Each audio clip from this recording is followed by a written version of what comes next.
Christmas night. She's a fucking delight. Winter cold to hot summer rays. Reindeer will fly, pulling Santa's sleigh. 2 countries a world away, the same holiday. The Clown Queen cares for everyone. Her roller coaster ride has only just begun. This is her wish. Debug, demystify, destigmatize. Miss Shorties on the naughty list. Thanks tunings and Christmas sound. Her global roller coaster goes around. It's the holidays at every turn. She is a Christmas star out of Melbourne. Miss Shorty connects all the lights, just checking all bright to light up Christmas night. She's a fucking delight.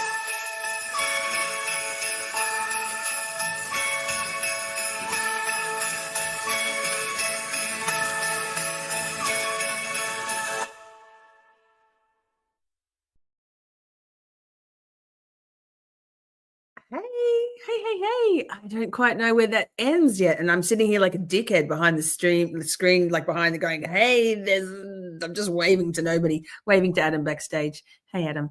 Hey, everybody. The portal worked. It's pretty cool, huh? Hey, Karen, good to see you. Brit's in the house.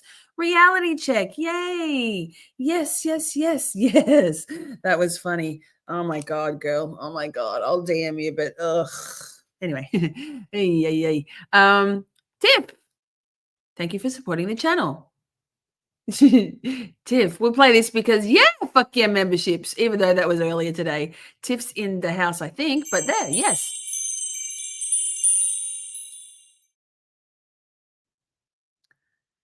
No, you did not get portal to a random show about Meghan Markle. Seriously? Patricia had a nice flight. Fantastic. Taryn's here. Yay, I like your emojis, Taryn. Copyrighted emojis. Oh, Ernie, she's giving you a run for your money. Never. Becky's here. Adam welcomes you all and says, we have arrived. Hope you all made it safe. I'd recommend a quick count of your fingers and toes. Splicing something sometimes happens. Well, apparently Colours got portal to Markle. Lord, whatty-dawdy. That was me saying 1 minute chat. I was just saying hello to my boyf backstage, venting a little for the moment. Gigi got teleported to the right place. Yes. And I see that Boston Georgina, I don't know when that was. It was earlier today. So if you're here, Boston Georgina, I'm so sorry for your loss. Chat's here. We're always here. If you aren't already, you could join my Discord. There's always a friendly face and a hug, a virtual hug in my Discord service. So I hope you're all okay. Yes. Thank you for stopping by before the stream to say so. Yes. Who else is here? I said Debbie's here. Yes. Karen Cole's here. Yes. Prince Lover's here. Water. An outfit changed. I went to the bathroom. How good is the song? Turd Ferguson, Melissa Asylum, cranking out the bangers on request. Adam Drives Helen, cranking out the phenomenal video material. The backgrounds, chat. Oh wait, I'm going to cough. Of course, I'm going to cough. Yikes! This is one of the backgrounds we made in our members only live chat. We love it, right? Let's talk. Pretty cool. Dawn Marie's here. Yay! Good to see you, girl. Curious Wendy's here. Cute top. Thanks. I was sick of it being all like for the last one. So I'm like, this is out. I'm out. Wendy loves it. Good. Candy's here. Good. Get used to the tree. That's it. Yes, Moonfox is here. Love your intro. That's so good. We love it too. They get in your brain, which is cool. Thanks, Tiff. Yes. I'm going to cough again. Vaping. Yikes. Love the background. Yes. Portal. I must have had a gifted membership this entire time. I'm not sure. What's happening? I'm feeling a lot like OB at the moment. Just reading all the things. Debbie Blair, good to see you all. Reese is back. Can't stand to be apart. No, we live here now. We live at Camp Shorty. Wait till the Christmas season, the holiday period where it's like every day of Shorty. You'd be like, too much Shorty. Please, for the love of God, no more Shorty. I feel that way all the time. Bang, bang. Oof, pull up, bitch. Yes, we missed you, Reese. We did miss you, Reach. Turner and Adam do great work. Boss creators, boss creativity. Very happy to know them both. And all of my beautiful, I did do a costume change. And Lippy, yeah, I guess I did. I put some just like colored stuff, things and stuff. Who else is here? I see a name, Margaret the Younger. How did I miss you? Hey, Margaret, good to see you. Pink cotton candy clouds, cute, huh? Adam's upping his emoji game. Yeah, happy holidays. I know it's not Thanksgiving yet, but we need to have our Christmas stuff, our holiday stuff for such a short period of time. I'm like, I'm starting it early. Yes, Adam's very clever.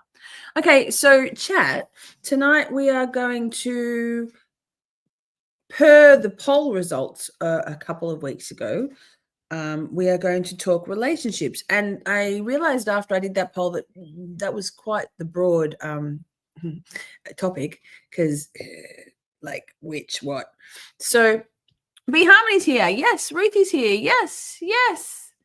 All the friends. Yes. The tree is up. We're always before the bird. Wait, wrong one. This one. Yes. Bang, bang. So I've got an exorbitant number of tabs open, a plethora of tabs. Let me close down a couple because that would be helpful. I could leave them, but okay. What does he say? So I thought maybe what we could do is I got a bunch of those of shortish clips to watch on different things to do with relationships, but I'm not just talking. I mean, we can chat wherever we go with this, let's talk. Brit's here. Yes. Awesome. Did I say hello already? I think I did. Colors is here. Did I say hello already? Oh, my brain. Do you know why? Because I've had my second slice of government cheese because I had to be stern shorty in the last live stream, and I don't like being stern shorty. Killing my vibe, man. Not you all. So I thought we could start with we could talk about anything about to do with relationships, familial relationships, neurodivergent relationships, like work relationships and dynamics, internet, online friendships and relationships, long distance relationships. What else? Long-term relationships, all of the things. Yay. Colors Flight, you can have us in your ears and do your thing. We're happy to have you here. Yes. Hey, Buster. Buster says hi. The Bussy. Big boy Siggy. Say hi to chat. Are you a sweet boy? He's a sweet boy. Oh, good. Poppy's coming. She will, sister wives. Yes, we can talk sister wives. Poppy's going to come and pant and lick me. Hey, Poppy, what's doing? Hello. Can we see you? You're a bit smaller. You're a bit smaller. Thank you. Is that nice? Okay. I go back to my streaming. Thank you. Daddy again. Don't lick me. I love you. Don't lick me. Hey, chat. Okay. Oh, it's the puppies. And then Tim, our little bestie, our bestie Tim, is a cat. And he's around somewhere. We love Timmy, don't we? Buster froths over Tim. No. Hot dogs. I will give them some sugar from you, certainly. Oh, the babies. Bobby, what have you got? Bobby's got a warthog. Have you got a toy? Is that your comfort toy? One of many? Show the chat your toy. You're holding it by the nose. Hold it better. Oh, there. There we go. That's better. Good girl. Okay, bye. Thanks, guys. Love you. He's so sweet. Okay, so relationships. Oh, Poppy, goodness gracious. Oh, don't lick me. It's the arc. Hey, Mike. Good to see you. Right, so Poppy pants a lot also. Poppy looks like your Raven. Hey, Pierre, good to see you. Poppy is her mother is purebred English Staffordshire Terrier, blue, blue staffy, and her father, Poppy's father, is a purebred black lab. She mostly always looks like a staffy, but there's occasionally times where she looks very much like a Labrador. She's a good girl. She's a panter. She pants a lot. Mello's a restaurant says my fur babies are all I trust after horrible relationships. Yes. And then one day you meet Adam and everything's good again. Yeah. But by the way, just to dispel any, this is not a spilling of tea on Adam and Shorty's relationship. It's just not. There's plenty of those live streams if you want to find them. Joint streams. Yay! Gen X to the power. Hello, girl. Yay, you made it live. Awesome. Let me put my earbudderoos in.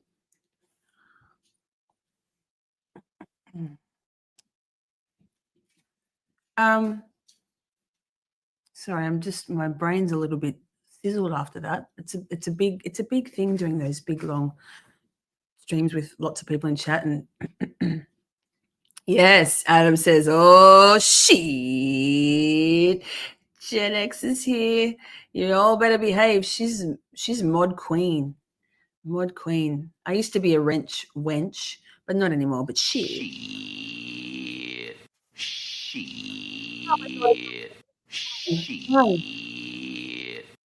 And why does it have to default to loop? It doesn't need to. If I want it to loop, I'll put it on loop. Surely that's a better default setting. Anyway, yay. Debbie, yes. So glad that you and Adam found each other. I think the universe did it for us. It's been quite surreal. Like I just literally my last sentences were not going to talk about Shorty and Adam's relationship, and then I'm coming in. Yikes. We're not. What the duckling? Single here for over 20. Yeah, I thought I was going to be single for a very long time. Forever. I'd resigned myself to it. I think probably Adam had too. Again, not a Shorty and Adam tea spilling, but here we are. Never say never, right? How far away am I? Oh my God, Adam, it's going. How far away are you and Adam? Well, Adam lives in Oregon in the United States and I live in Melbourne, and that's in Australia. Misbehave, please. She wants to wield that wrench. She wants to wrench some folks. Cara, no. So, Adam's backstage going, for fuck's sake, Lisa.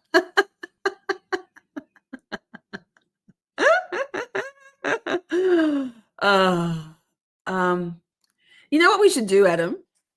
We should do a pre-recorded video with our origin story, you and me, and then pin it to the top of every chat. What do you reckon? And they like CEG our video. Just go and watch this. Lol. We do like all caps here. Absolutely. You can all caps the fucking shit out of it. You have my full permission to unleash your inner all caps, free yourself, liberate yourself. It doesn't distract me. In fact, I love all caps. I stan all caps. All caps are my thing. Did I see Shiraz is here? And hi, Melissa, by the way. Rude of me to not actually say hello. Shiraz, why can't I see? You know why? Because you're in green. Maybe I'm imagining things. It's quite possible. Gigi is here. Yes. Okay. Tombstones is here. Wait. What did the kids say? Meet. Cute. Put the love story in the community tab. Pin it. Send it. Let's just say, Shorties, that if and when the time comes for a Mrs. Helen and Mr. Shorty union in marriage, you are all invited to the stick horse wedding. Choose your color, choose your zebra, your unicorn, your horse. We ride at dawn. We'll live stream the fuck out of it. Okay, let's move on. Adam, I feel like they're all here for the tea. We're not doing it. And the no, not even gonna. My first tab, we won't start that. Okay, so clearing my voice. It is the turtle boy of excuse me. I am the turtle boy. I'm the female turtle boy, I like to think. Oh, there's Shiraz. Huzzah! Great girl. Happy. Look at all you sexy ass people. Yes, happy Saturday. Exactly. That's okay, Shiraz. I saw someone say hi to you, and I was like, I don't see her because the green and the YouTubes makes me makes my brain do not much good braining stuff. Okay, so let me just check my tabs. I haven't really ordered them in any proper order, so I can do that. Oh, God. Okay, so, we might take a vote. So here are my tabs that I've got open. They're all kind of a little bit negative. And this one's positive. Okay, we'll start with 8 Habits of Healthy Relationships. Yeah, and we don't have to watch. I don't have a problem with muchly anything, honestly. Adam, in fact, no, I cannot, because Adam is the king of 3 exclamation points. If he's really enthusiastic, he does 4. There's some times when I'm like, man, I'm too tired. I can't do the enthusiasm, when I'm just being a brat. And he's like, sorry. Just use as many emojis, use as much all caps, use as many question marks and exclamation marks as you like. At Camp Shorty, we run feral, because we're all weirdos around here, and there's no need to conform to like neurotypical expectations and standards of communicating here. We are you do you, boo. Everyone, you do you. Okay, I just try to get my mouse to work because it hates me more than anything.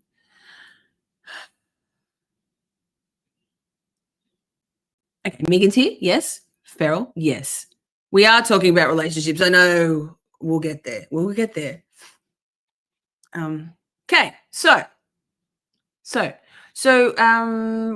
actually, wait. First things first. If you're replay crew, thank you for being here, and I'm going to play something just to say thank you for being here, because without replay crew, what would we be? I don't know.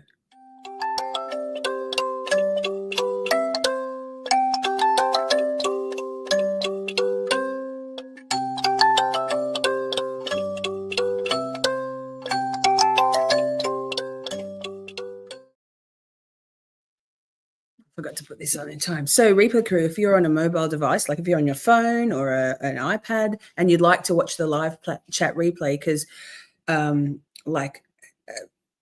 we have a fun time in chat, and in these Let's Talk series episodes, there's also a whole lot of love and supporting and an acknowledgement of an advice given or not.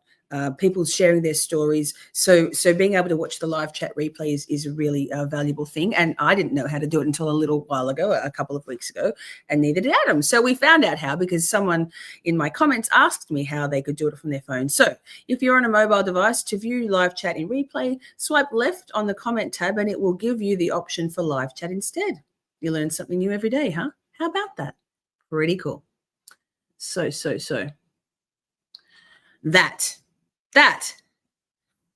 let's start with 8 habits of healthy relationships, and we can just organically talk through it. Like I'm kind of like, it's a choose your own adventure here.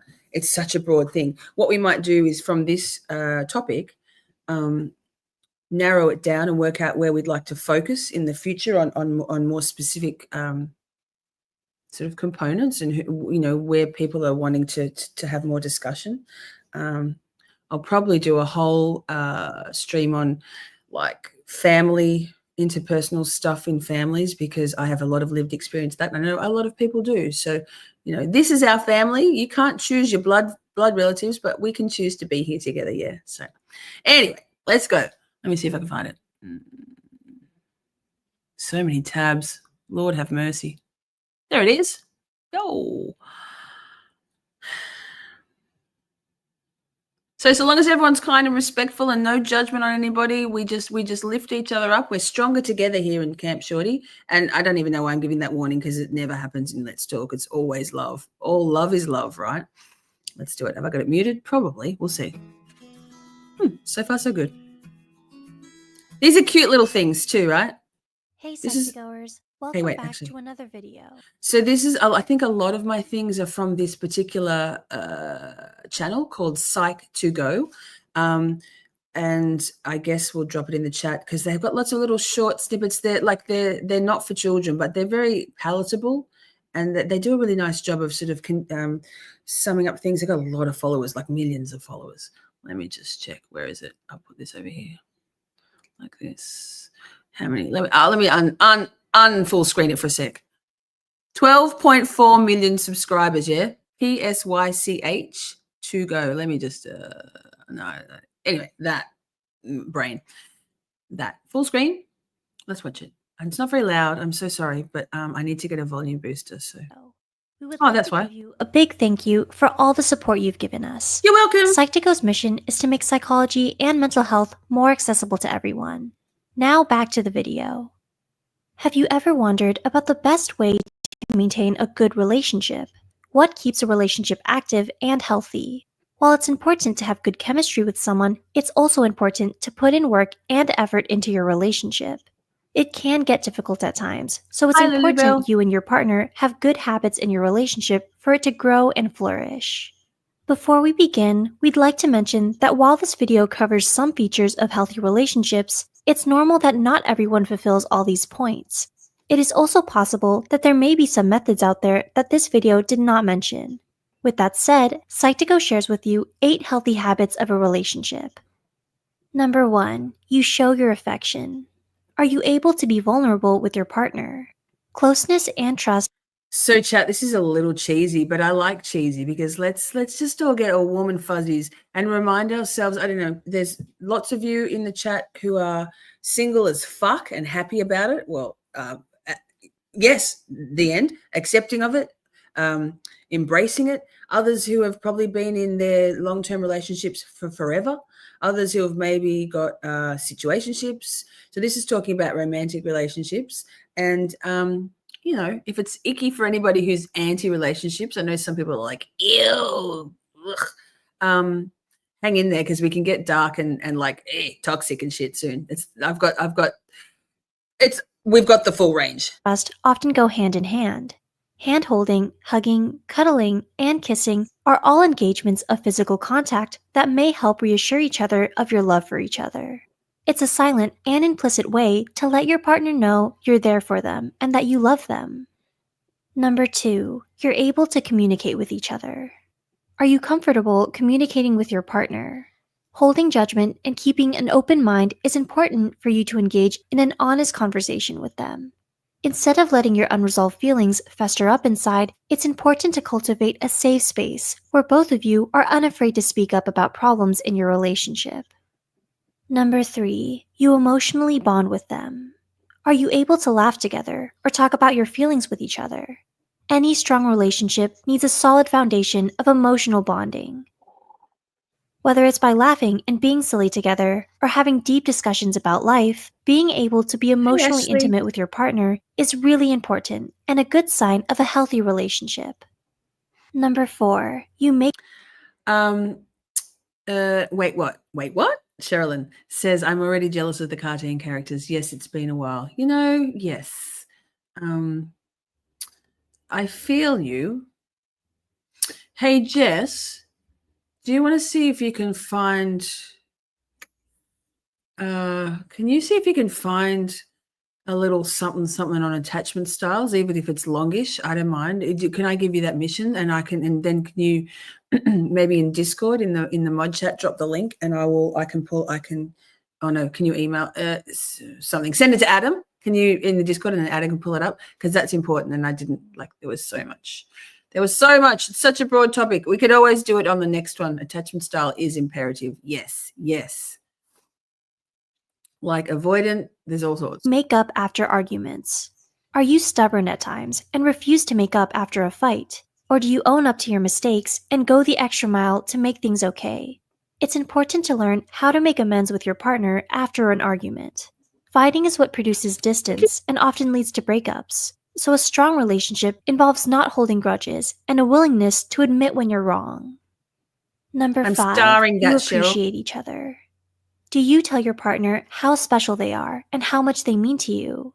Having mutual respect and appreciation is one of the keys to maintaining a healthy relationship.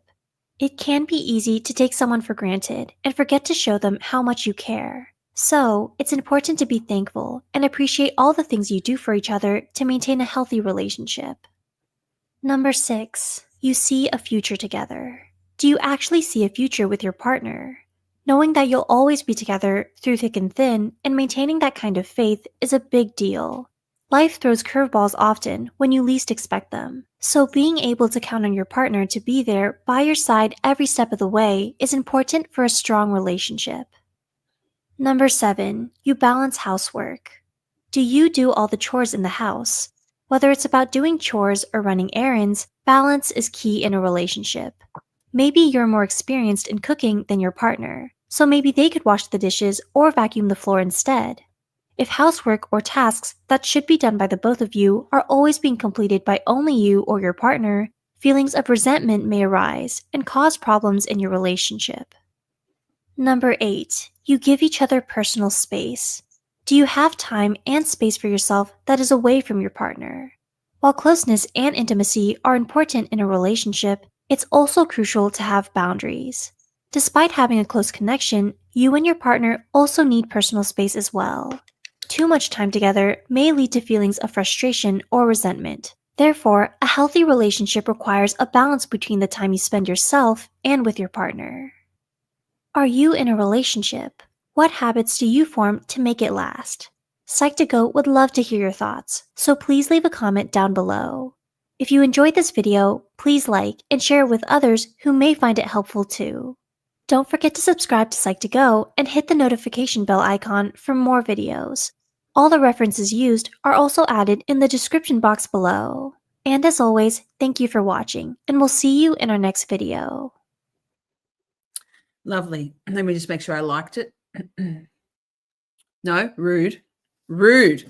Thank you, Psych2Go. That was lovely. Now, yes, Tiff, you brought up a really good point, and my brain didn't think of it.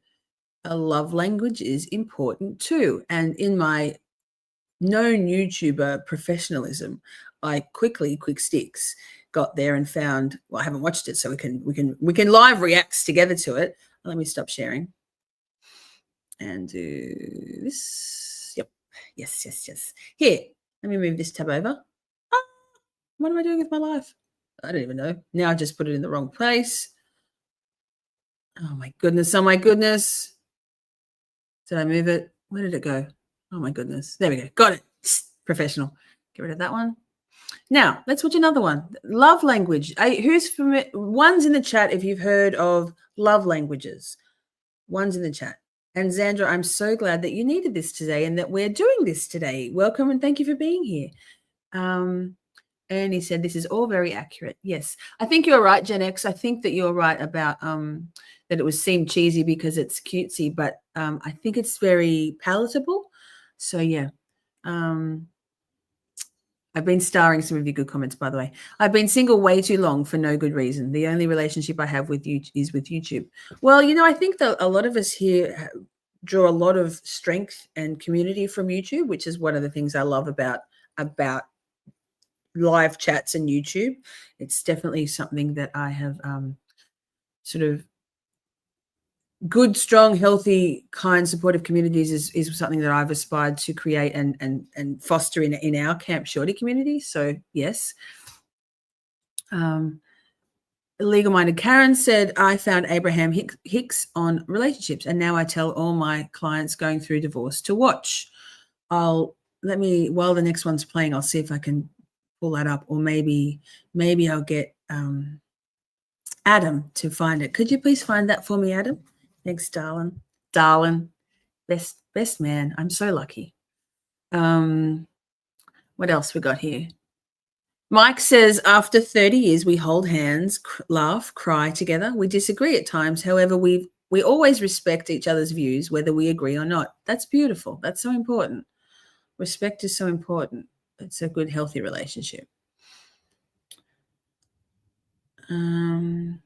What else did I say? Ones. Okay, ones. Ones if you've never heard. Was it? I can't remember now. Did I say ones if you've never heard? Oh, God. There's a lot of ones. So you have or you haven't? You have. 2. Bang, bang.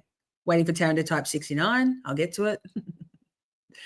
Patricia, ones. I can't remember. No, thank you. Ones. God damn it, if only I remembered. That was so many sentences ago.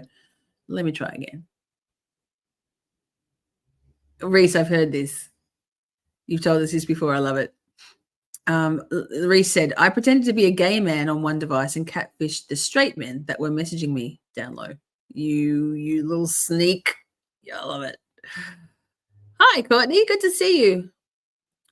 Exactly. Ernie says, hey, don't knock YouTube relationships. YouTube in my community and the Free Karen Reid movement helps me through a miscarriage. Yes, Ernie. When I say I love you, I mean it. Love you, girl.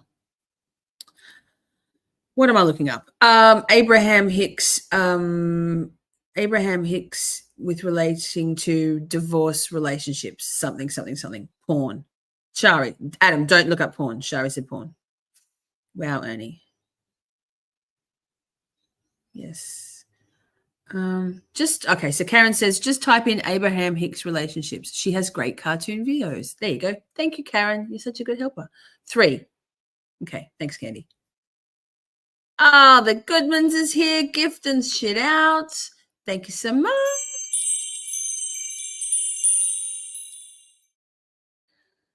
And wait, let me check who got it because I'm not even in the chat. Rude. I'm so rude. Bang bang.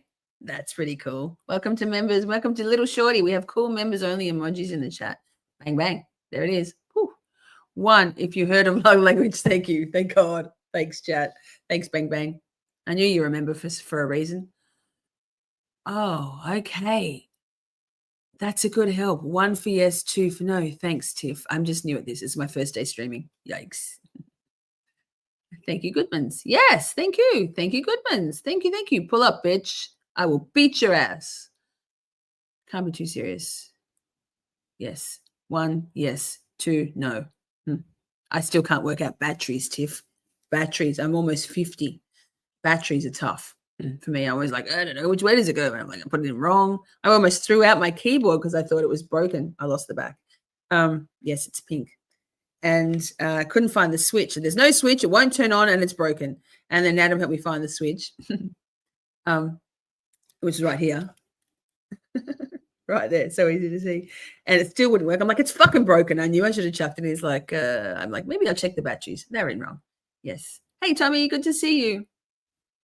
1 yes, 2 no. I don't watch Judy Run. I know I should. Flat end, Springside, always. Shari, I know it's simple. There's only so much that my brain can retain, and batteries ain't one of them. And I'm a fairy lights queen. I have batteries. I have spare batteries always, and still almost 50. I don't know. Batteries, too hard. Blink once for yes. It's easier if you need unplugged. Lol. Okay.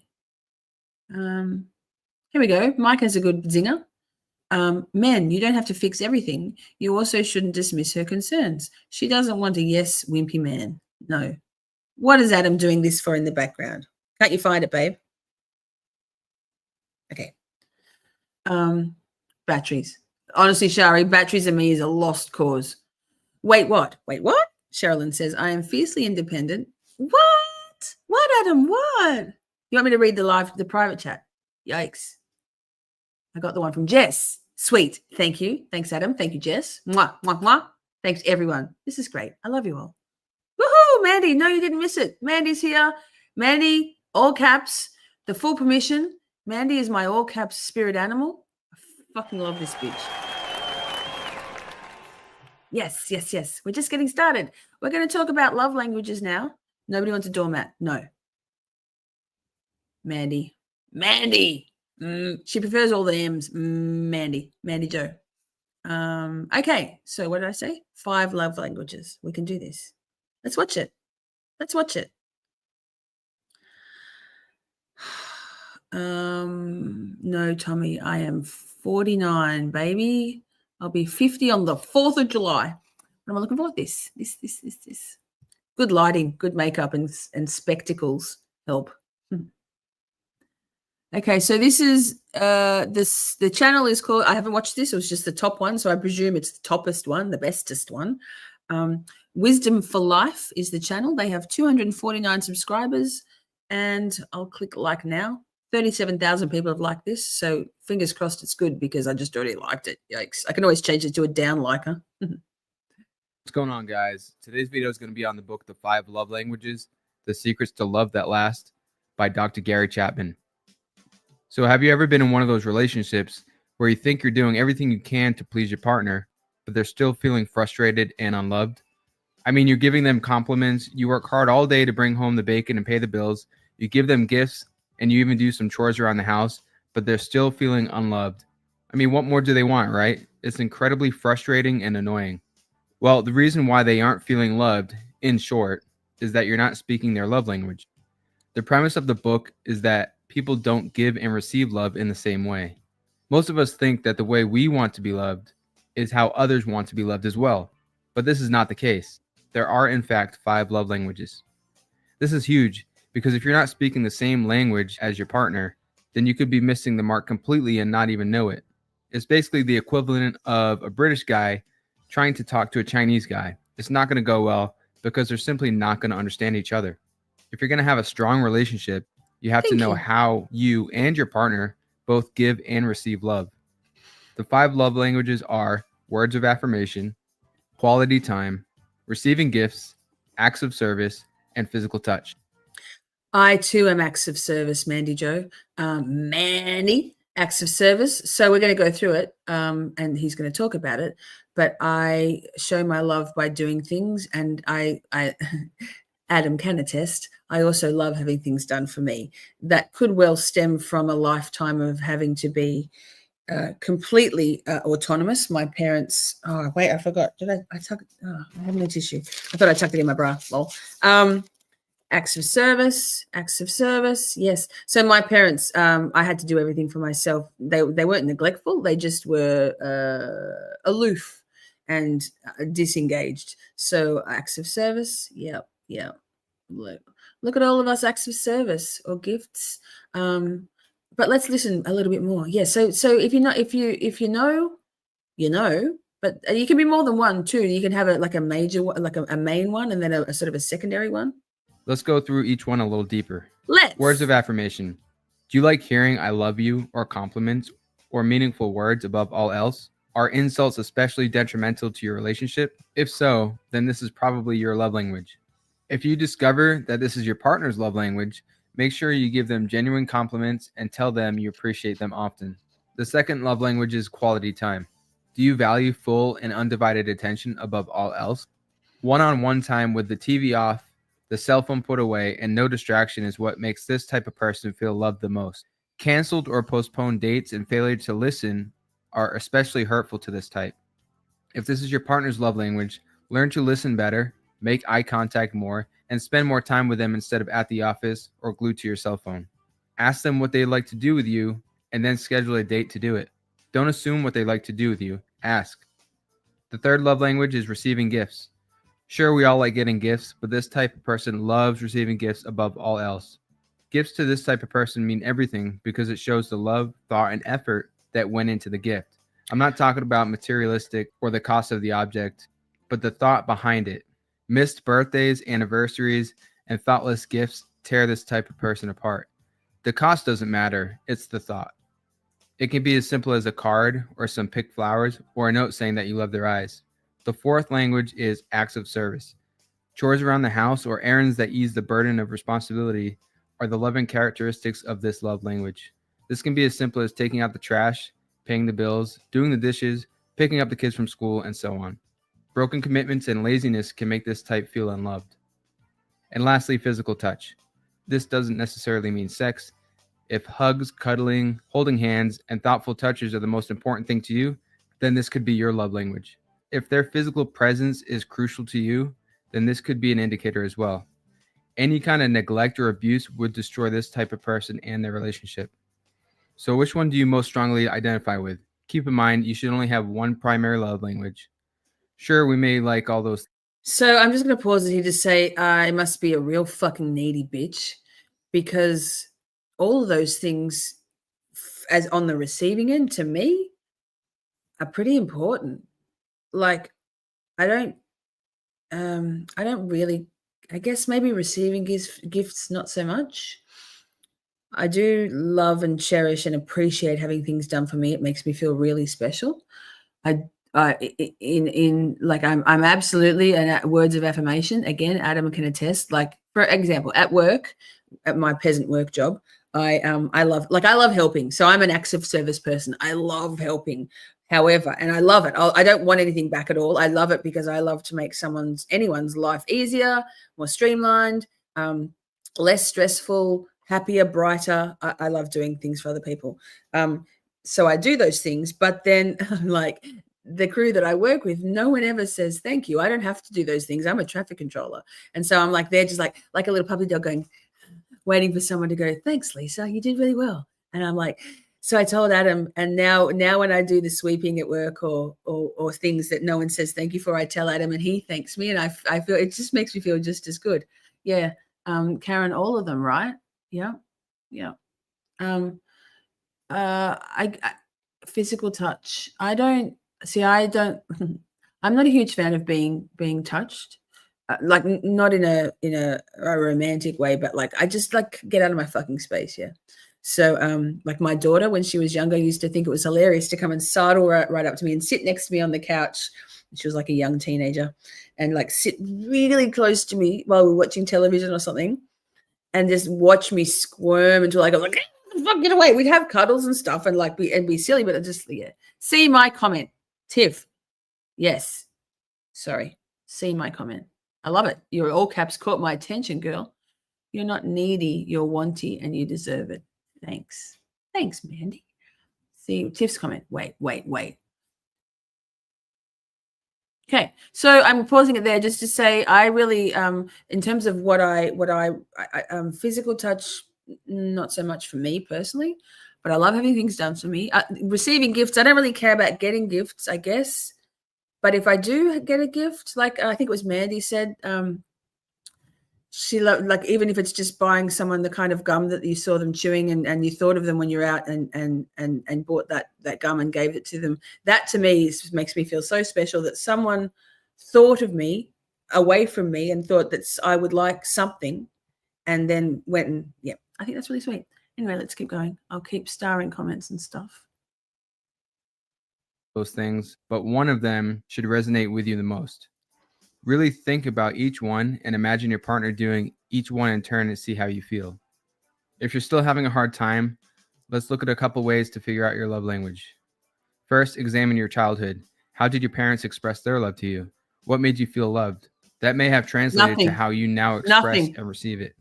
Another way is to ask, what's your first... Whoop, there it is again, Mandy Joe. That's what we were saying before, right? So for me, because my parents were very, like, I had to like everything, like they weren't, I don't know, they like I had everything I needed except probably love. And like I said to Adam last night, because he was waiting up for his sister to come home from work, and I'm like, it just didn't even, like, my parent, like, I don't have siblings, I'm an only child, and my parents never ever waited up for me ever.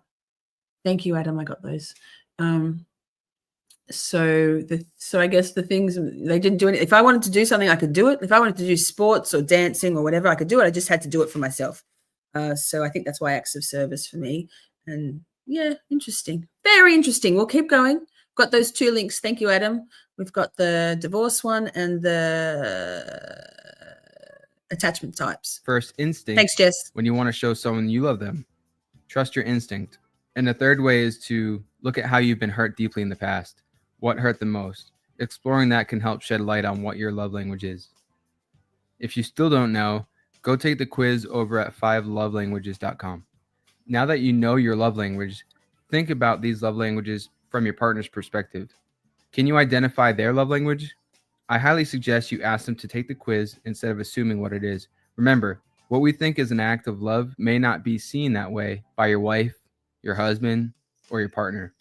It really is vital that we learn and understand their love language if we want to make them feel loved. So, find your partner's love language and speak it. Do something special once a week to fill up what Dr. Chapman calls their love tank. Your love tank is like the gas tank in a car. You want to fill it up and keep it full. When your tank is full, your love life will be at its best, and a full tank can keep you going through trying times and relationship difficulties. If you're not consistently filling up the tank, you'll be running on fumes and eventually you'll burn out. Now, if your relationship's already running on fumes, then it'll take a while for the love tank to get full. So keep at it, keep speaking their love language, and over time, your relationship will start going in the right direction. And another big takeaway from the book, Dr. Chapman explains that love is a choice. It's something that you can control. It's a feeling. And even if you lose some of those feelings over the course of a marriage or any other long-term relationship, you can choose to do the actions first, and the feelings of love will follow. It sounds a little counterintuitive, but it works. So that's it, guys. Quick recap. First, you need to find out what your own love language is. It could be words of affirmation, quality time, receiving gifts, acts of service, or physical touch. And then find out what your partner's love language is. Don't assume what it is. Talk to them about it. Then make a commitment to do something special each week, something that ties into their primary love language.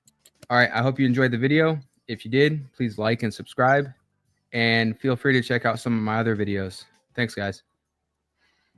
Thanks, mate.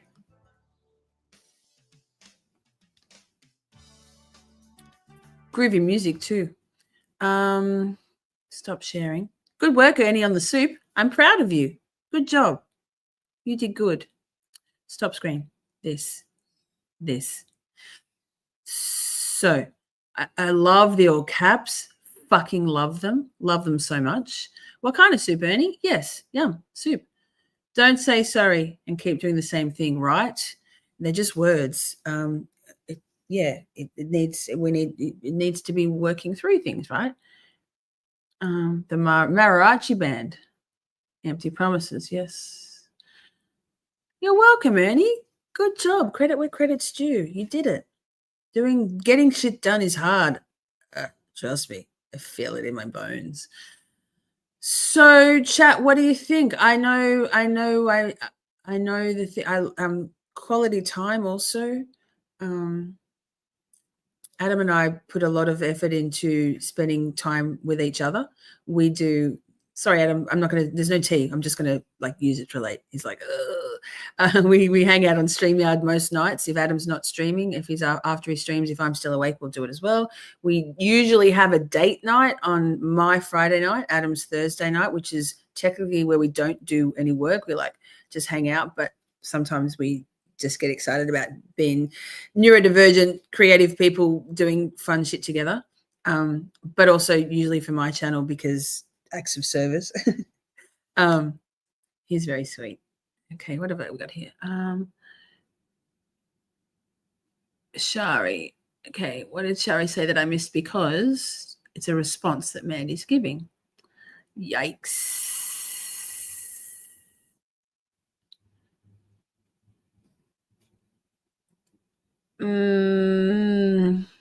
Hey, I don't know why it is so hard for people to take you seriously when you express that you don't like things. I feel you. I think, was that about the singing happy birthday thing? Fucking oath. Ugh.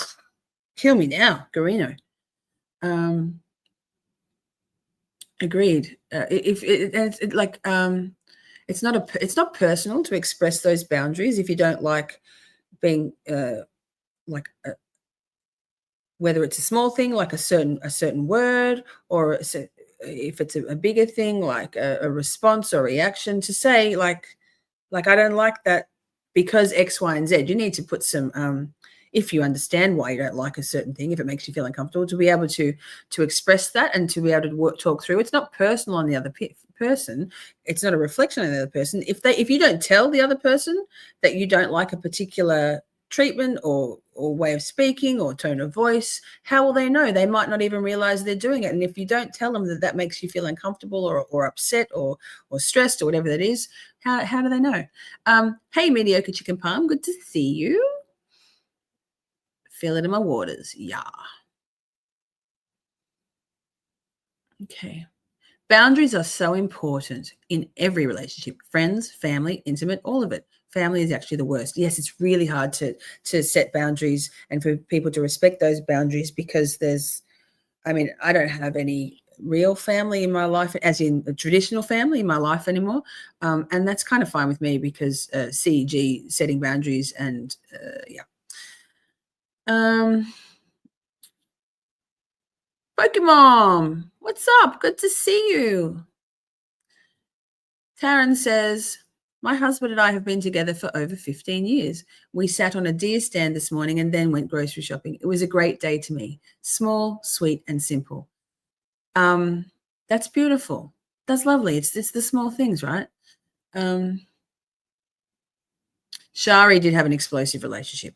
Together for 11 years, friends for 25 years. Atomic bomb ending. I'm done. That's how I feel. Can't. Do not want to ever give my heart again. A child was involved. That's the part I can't heal from. Yeah, that's tough. Breakups are tough, right?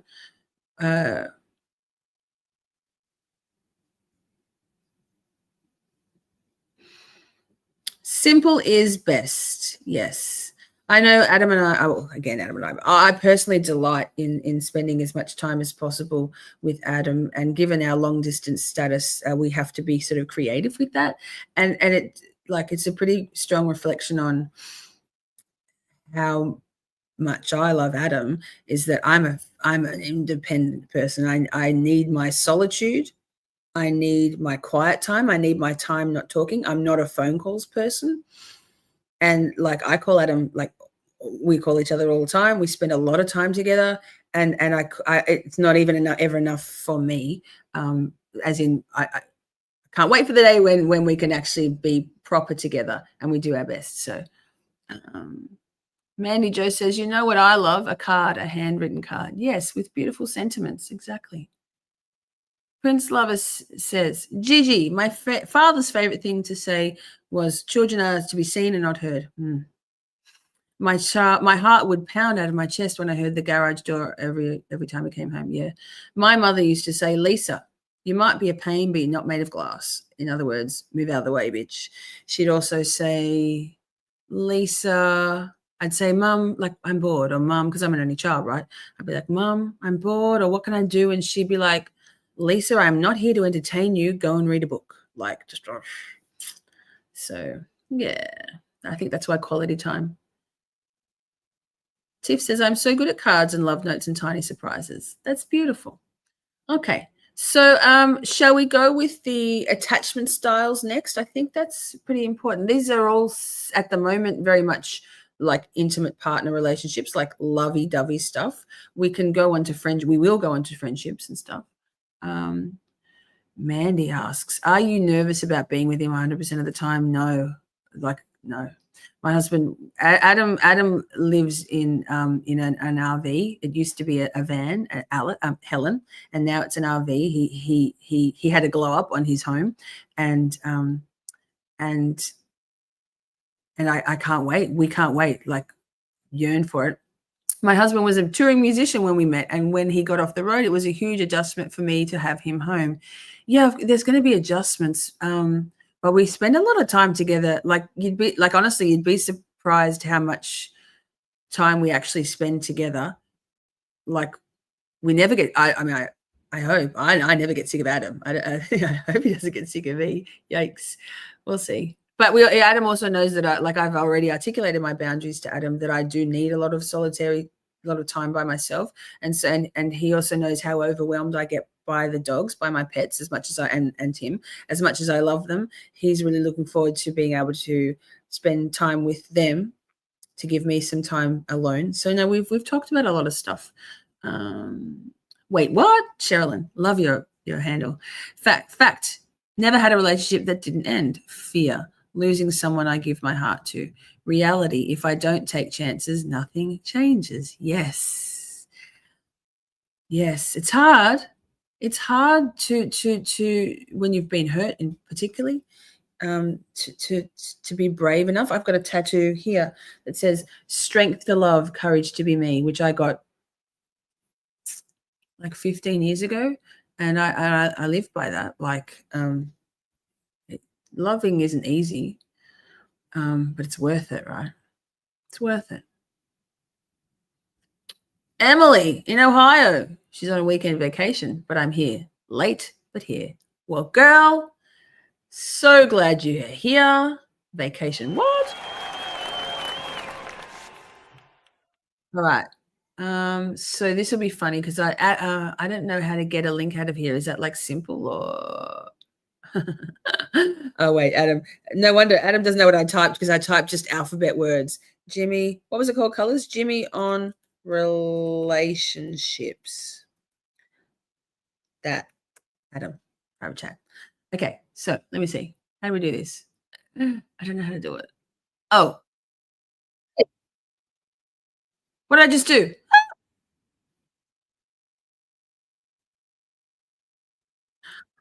Oh, I don't know how to open that, Adam. I don't know how to open that in private chat. I've never done that before. Professional. Okay, we'll play something else. No. How do I do it? How do I highlight that? Adam, can you please do it for me? I don't know how to do it. Look, acts of service. See? Routines. Okay, wait. Adam likes his solitary time too. Exactly.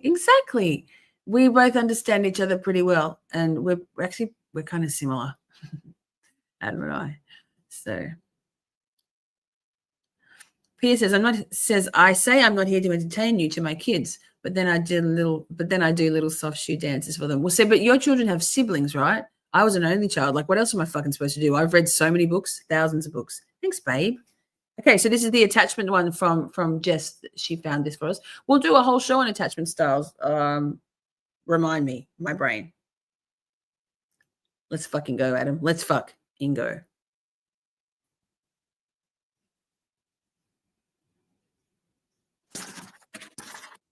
Oh, that's what I played. It was in my ears and I was scared. Hello, Psych2Goers. We just want to take the time to thank you for all your kind support. We are a team of dedicated, passionate, and hard-working individuals who come together every day with one goal in mind. We want to make psychology come alive for you. We are self-funded and recently launched our Patreon. If you enjoy the work we do and find it meaningful, please stick around until the end of this video for information on how to get more involved with us and all the cool rewards you can get from us. We hope you enjoy this video. Do you ever think about why you're more inclined to attract or be attracted to certain types of people? Or why the people you've dated in the past weren't as compatible with you as you thought? Love involves constant choice, commitment, and work, which all demand an intuitive understanding both of your partner and of yourself. One useful piece of information is learning about you and your partner's attachment styles. The intent of learning about attachment styles isn't to box love up neatly into categories, nor does it mean you're stuck with one attachment style forever. In fact, it's important to note that as time goes on, your attachment style can change from the way you evolve as a lover. If things have become fragile between you and your partner, realize that this is your chance to grow. Here are the 4 attachment styles in love.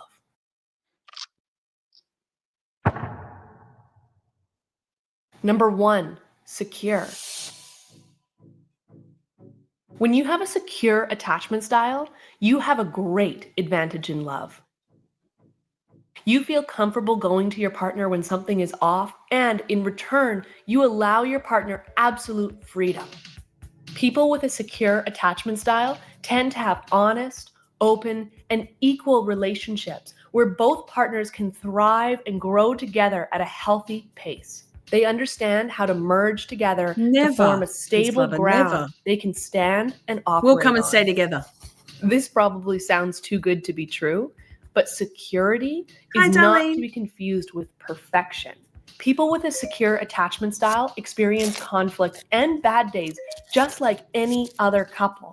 But what sets them apart is their higher emotional intelligence that helps them communicate their feelings effectively and their ability to problem solve rather than attacking their partners. Essentially, they're highly resilient individuals who understand how to move past obstacles with great care and self-awareness. Number 2, anxious, preoccupied. People with an anxious, preoccupied attachment style tend to romanticize love because it's easier for them to form a fantasy bond with someone instead of something based off a reality. They are often attracted to partners they can save, or in some cases, those who can save them. People who have an anxious, preoccupied attachment style can be demanding, obsessive, and clingy. They're prone to overanalyzing situations, having mood swings, and often mistake turbulent relationships for passion. Babe, could you please pause They can struggle from insecurities, low self-esteem, and establishing a strong sense of self because they grew up without healthy boundaries and little to no guidance on nurturing their individuality. Number 3, dismissive, avoidant. People with a dismissive of Thank you. I was muted. I was eating cheese. Standard. Add it to the list. That last one, the neurotic one, the saving one. I used to always kind of go for I think the bad boy, damaged, like D-bags, and not necessarily to save them or change them, but just, I guess, that kind of nurturing and stuff. It's just a drag. You're never going to change them. You got to be with the person who is the best version of themselves at that time, right? Mandy Jo says, I can't relax. The best I can do is dissociate. Yes, that'd be me. Be harmony. I did have some water, but thanks, Prince Lover. Plus, I was muted. Thank you, Adam. Could you please press play again? avoidant attachment style tend to be emotionally distant in relationships. They come across as self-sufficient, independent, and can avoid true intimacy. Although space is essential for two people to breathe and be themselves in any relationship, people with a dismissive avoidant attachment style can seek it more frequently to push themselves away from being vulnerable with their partner. If at any point their partner threatens to leave them, they have the ability to shut their emotions down and pretend like they don't care. But extreme independence is an illusion because humans need connection in order to survive. As a result, people with an avoidant, dismissive attachment style have very few close relationships with others. Number 4, fearful avoidant. People with a fearful avoidant attachment style experience a delicate mixture, fearing being both too close or too distant from their lover. They can be unpredictable and are often overwhelmed by their own emotions. They understand they have to approach others in order to find love, but when people get too close to them, they often hurt them. They fear being abandoned, but struggle with being confident in their partner and relying on them. They face a lot of inner conflict between wanting Can you intimacy just pause, please, Adam? and resisting it. I mean, oof. Also, the roller coaster. Oof. I feel like get out of my brain, psych to go. I think I'm doing well to work on this personally. Is anyone feeling like this is hitting a little oofy? A little oofy. Yes, yes, yes. Self-sabotage. Yes, yes. Thank you, Adam. Press play. Thank you. As a result, they usually experience many highs and lows in relationships, cling to their partners when they feel rejected, and if not careful, can end up in abusive relationships. Similar to Thanks, the dismissive Pokemon. avoidant attachment style, these individuals have very few close relationships with others. Accepting what your attachment style is and recognizing the work that comes with it can be life-changing and powerful. And we hope that this information can teach you to become more self-aware and help you become a better lover. Which attachment love style do you resonate with, and how has it affected your relationships? Please share your thoughts with us below. Also, don't forget to subscribe to more content from Psych2Go and check out our Patreon. We started it because we want to grow into a bigger platform that reaches more people who are in need of help. With your contribution, you can receive our PSI pendant, t-shirt, issues of our magazine, They have and many merch? more You get membership prizes? benefits. Your funding will help us produce quality script writing, voiceovers, and animation that makes our content both entertaining and educational. We want to make sure our community members get the Thanks, Adam. Yeah, red flags. The red flags used to be like my highly abusive former partner. Not a partner. There's no word, just abuser. Like I remember distinctly saying to a friend, oh my God, I see so many red flags. And you know what? I don't even care. No red flags. And since that relationship, anytime there's any red flags, I'm like, I'm out. Roll it back. I tell them what the red flags are. I see your flags, and I'm not going to raise them. I'm just out. And again, sorry, Adam, but like I said to Adam in the beginning, like there's literally there are no red flags. There are no red flags. It was just so refreshing to not be drawn to red flags, and for Adam to not have any. Holly Berry, wait, Holly Berry. Hey girl, Holly Berry. You only see red flags after the fact. I think with experience, I'm not sure how old you are, Holly Berry, but for me, it's come with age that I see I'm so hyperly aware of red flags, narcissistic stuff, just toxic relationship stuff, that I'm hyper aware, hypersensitive to them, and I see them in their very infancy, and not just in any relationship. Like I can pick them a mile off, and I've got no time for that bullshit. No bullshit. Hard no on red flags. If you can spot a little red flag in the beginning, it's going to be flying high and blustery in no time at all. Yes. If you see the red flags in the beginning, imagine that's when they're on their best behavior, right? Yes. You're better about it now, thank God. Good, Holly. I'm trying to make my mouse work. It's just it's a whole thing for me. Yes. Run from the flags. Yes, Shari, good point. Learning now to trust my gut, trust my intuition. Those feelings I would dismiss in the past. Absolutely. That's a really good point. And generally in life, yes, humans are still around on this planet, mostly because of those innate sort of primal things. Before anything, if humans didn't have gut instinct, they're about danger, very base danger, physical danger from animal predators and stuff, or and things that aren't quite right. If you sense something's not quite right in the prehistory days, if you heeded that warning, you would probably survive. You would know, okay, there's a lion there, like stalking me. There's I feel like something's about to happen. There's going to be an avalanche, whatever. And so that instinct is really strong. In these more recent times, people tend to dismiss gut instinct and gut feelings and intuition as being like pish posh.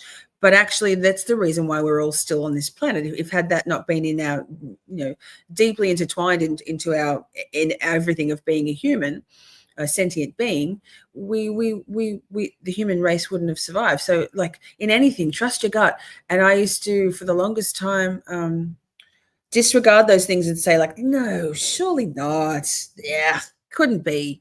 And gaslight myself, and not anymore. Like if I feel it, I feel it. If I'm wrong, good. I'd rather feel it and acknowledge it and act on my intuition than anything else. Darlene trusts her intuition more than anything. Yes. Reese, the heart lies and is the most deceptive at all. Yeah, I think I can agree with that to a certain level. I think when we want something super muchly, like so much, like what Holly Berry said, used to be, you kind of you switch off those things and you don't want to hear them. You don't want to think, no, because I want to be in love, or I want this person to be my best friend. I want and I need it, and I'm gonna push everything down and away to make it be so. So that's actually not the heart. That's the mind. That's the mind doing that shit on you. And so once you come to understand to not force anything, the good things roll in. And if they don't, they will eventually. Colors is almost done cleaning. Huzzah! Good work, girl. The cake looks amazing. Thank you for sending me that photo. Delish. Wouldn't mind a bit of cake right now. Right. Mandy said something. She said, Tiff, I saw something on Pinterest that reminded me of you the other day. I'm too old to fight. I'll just fuck your dad. See you at breakfast sport. Oh, my goodness. The Bible says so. Just saying. Well, I mean, for me, the Bible has some very valuable lessons, and I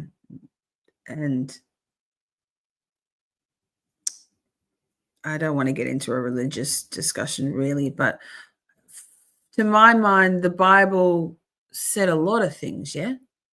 Not all of them necessarily bang on for humankind. That's all. I love cake too, Annie. I love cake. Hey, let me just do something for a minute. Because you know what? This Shorty connects and unites, debunking all the lies. She leads us in a fight. She's a fucking delight. This is a cry, debunk, demystify, destigmatize, uniting USA and Oz. Then Mr. Battleground, her global roller coaster goes around, a shooting star out of Melbourne.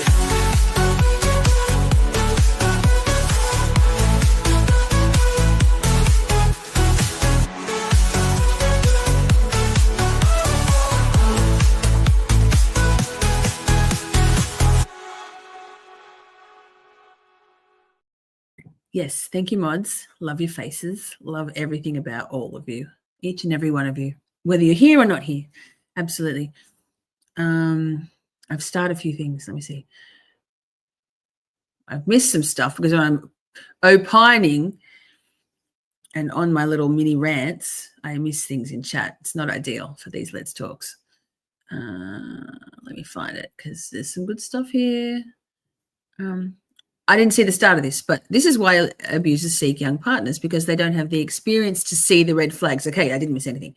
If my abuser met me at this age, 32, rather than mine then, 20, then I wouldn't have looked at him twice. Exactly. We learn. It's when we don't learn from our experiences that you've got to wonder. Yeah. LA said, I escaped to a DV shelter in 2014 with our then baby at 26. Haven't dated since. Yeah. Yeah, that's tough. I'm sorry you lived through that. That's fucking shit.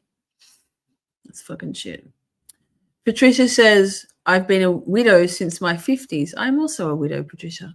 I had a wonderful relationship. I have never felt the need to replace him. I have friendships and family, 2 grown children now. I am now retired and enjoying every minute. Well, bravo, Patricia. I love that for you. That's beautiful. Beautiful. Pierre says, I think Josh and I fell in such a young, deep love that if anything at this point, we are codependent. I have some traits that are intense and he has weaknesses, but we are best friends. That's the natural push and pull. That's the yin and the yang, right? That's the yin and the yang. Proud of you, Patricia Vincent. Yes. Taryn says, wow, LA, so strong.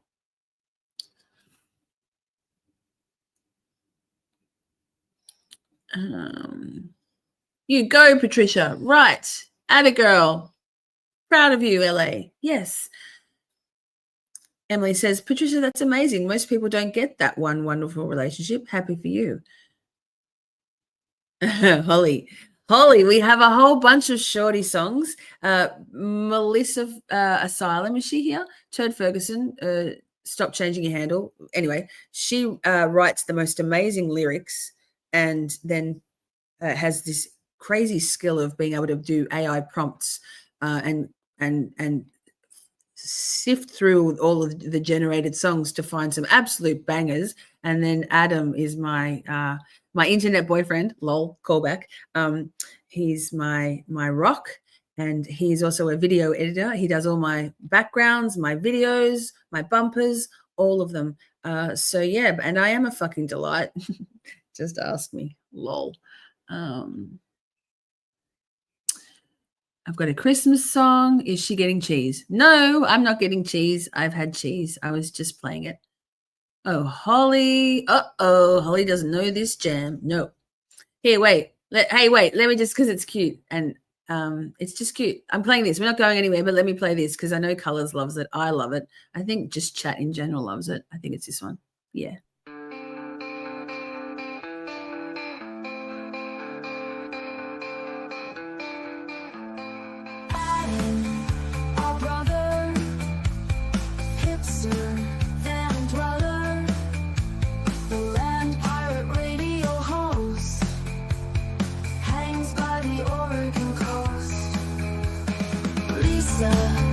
Our sister, survivor and warrior.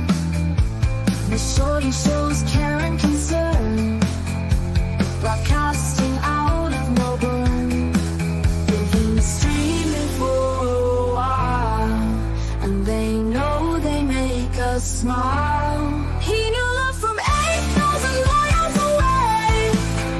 13,000 kilometers, never got it away. Half the world apart, but united in the heart. Both are uniquely complex, bravely seeking what's next.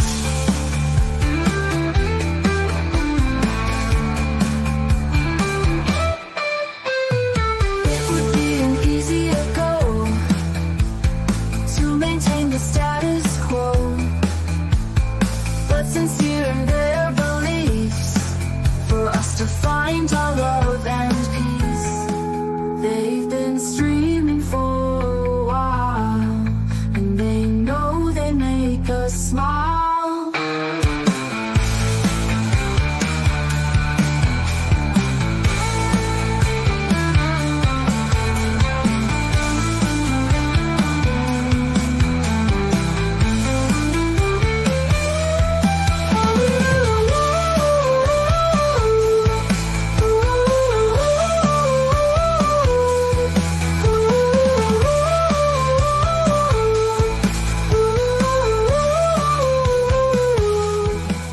They've been streaming for a while, and they know they make us smile. He knew love from 8,000 miles away. 13,000 kilometers, never gotten away. Half the world apart, but united in the heart. Both are uniquely complex, bravely seeking what's next. Oh, another Turd Ferguson one. Melissa Asylum. Ernie, can you drop Adam's link in the chat too, please? Thanks, darling. Cute, huh? Holly Berry. We be so cute around here, and I'm so self-indulgent. I've got all these fucking songs for me. Like, make me songs. Make me songs about me. Acts of service. So let me see. There's Adam. Adam drives Helen. Adam drives Helen. It is a sweet song.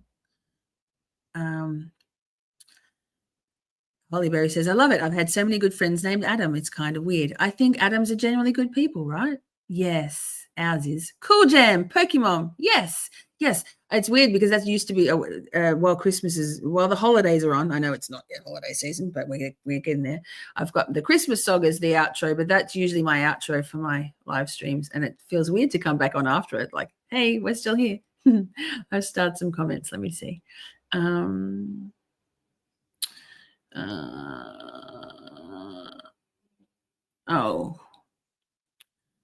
me see. Read that already. Oh, here we go. LA said, my first red flag was our first conversation. Him disparaging his ex with such anger. Yeah, that's a massive red flag. If I were older, I might have realized that he would do the same to me or seen how inappropriate he was. Yeah. When you're young, you think you know everything, right? And you don't see behind the scenes of relationships. You don't see the hard work that's gone into getting a healthy, functional, non-toxic relationship to where it is at. And if that's what you've seen, and so you just kind of assume that I don't know, everything's going to be A-okay, right? So actually, let me see that. That sort of sends me into. Do you want to skip out of? Wait, let me see. What? No, this. No, get rid of that. This. Sorry, just watch my brain. Get rid of that. Okay, here we go. It's about friends, but it's toxic relationships and the like. Let's watch another little video.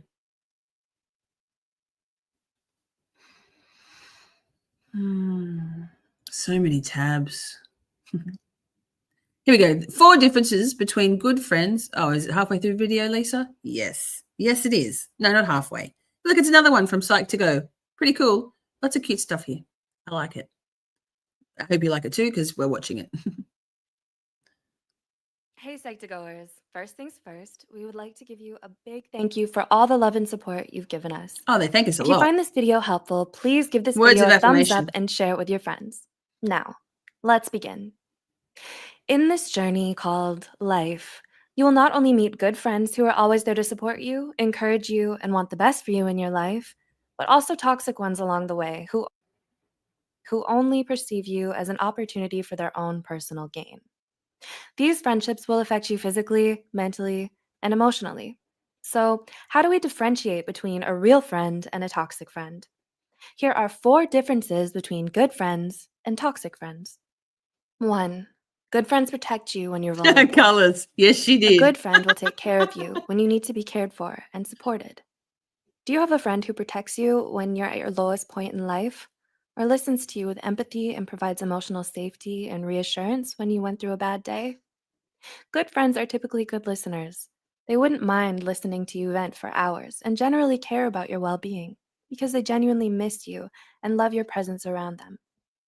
Toxic friends only take, demand a lot, and give little back. On the other hand, toxic Hey, so I see there's some news that names come in and told us about. It would be really helpful for me and for chat if we could just stay on topic. Thank you, Adam. It's distracting for me. We're talking about relationships, if that's all right. I mean, yeah, just that. Dying. friends look out for only themselves and measure their friendships by what they can gain from you. Do you know anyone who's always calculating when it comes to helping you out, even when you've helped them many times? Whenever they help you out, they always expect something in return. They might even guilt trip you when you're unable to help them. Truth is, the decisions and actions of a toxic friend are mostly made based on fear and ego. 2. Good friends are trustworthy and accept you for who you are. Good friends are true from the bottom of their hearts. They'll share their secrets while protecting yours. Do you have a friend who confides in you because they trust you and you would do the same for them? When you're in pain physically, mentally, or emotionally, they won't back away. And during times when you isolate yourself to a harmful degree, they make sure you're okay and they're there for you. They're the kind of friends that are easygoing, as they're not judgmental of who you are. You don't have to hide your truth because they accept you for who you are. Toxic friends give praises to your face and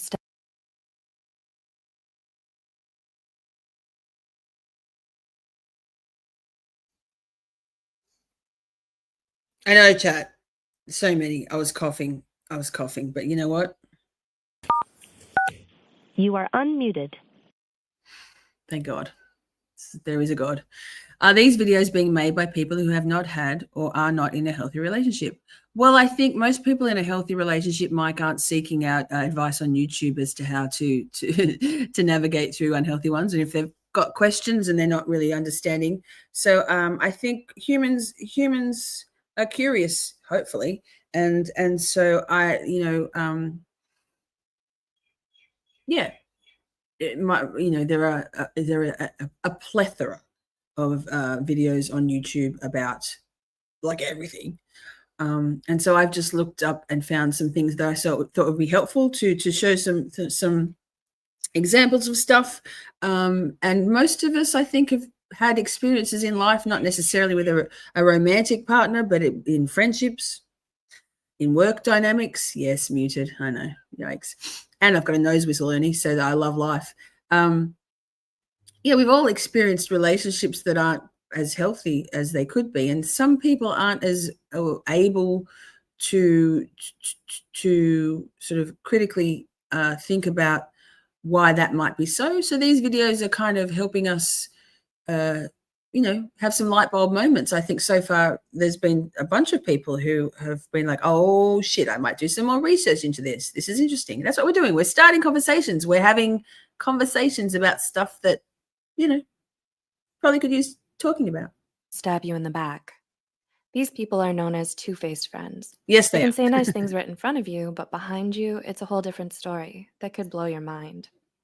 They have a habit of gossiping behind your back without your knowledge. Everything they say to you is sugar-coated. They're dishonest and only say things that you want to hear.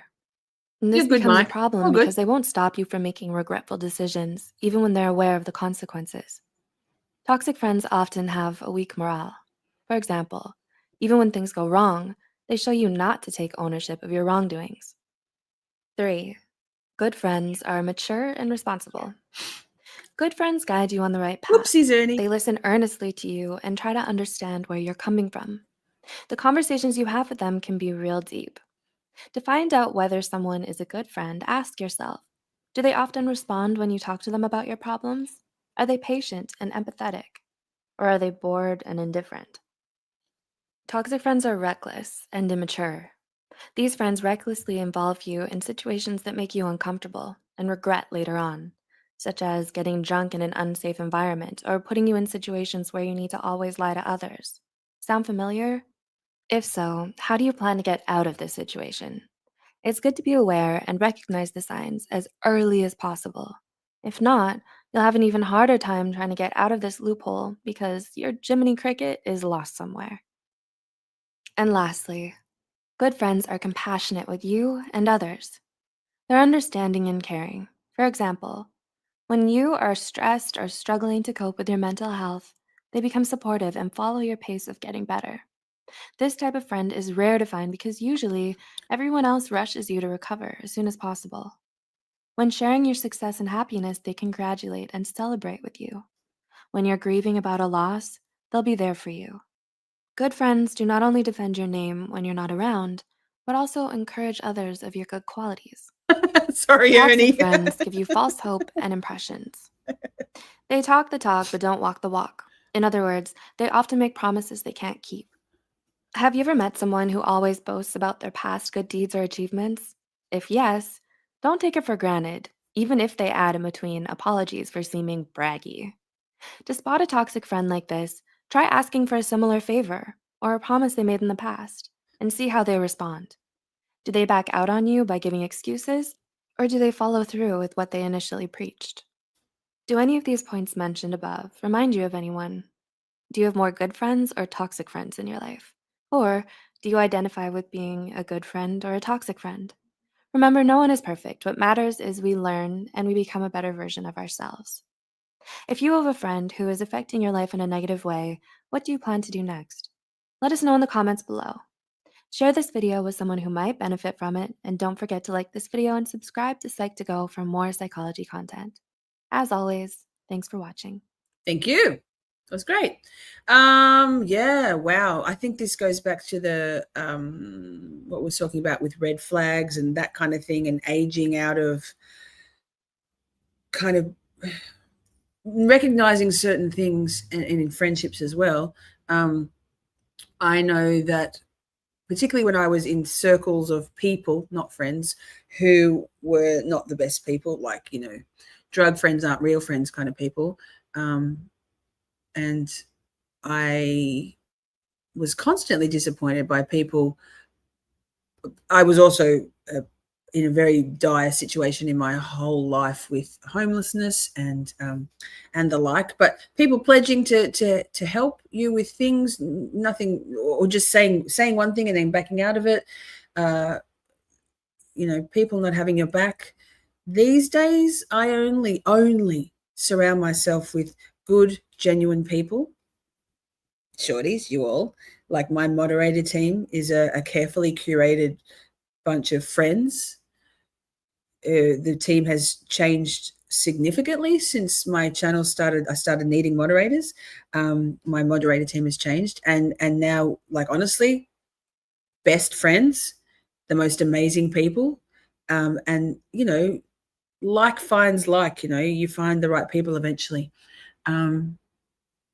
I've starred some comments though. We're talking about, yes, Jess says, thank you for all sharing your experiences, by the way. We are growing together. Amen. Amen. But also Heather said, Adam, the saying I don't know him from Adam threw me for a loop for years. I couldn't fathom why my brother Adam would be so known to people who made him so special and important. Lol. But that was something. The end. Mr. Word. Megan, same girl. I'm going to say same girl at the start here. I'm 38, brain, and have spent the past year realizing how I'm emotionally unstable. Trying to learn how to be an available person, mom, wife, friend is hard as fuck. It is. It's so hard to sort of change toxic patterns and behaviors, whether they're epic and across the board in your life, or maybe smaller things, less significant things. It's really hard to teach an old dog new tricks. Not that you're a dog. I think the fact that you've recognized that, Megan, is a really important milestone. And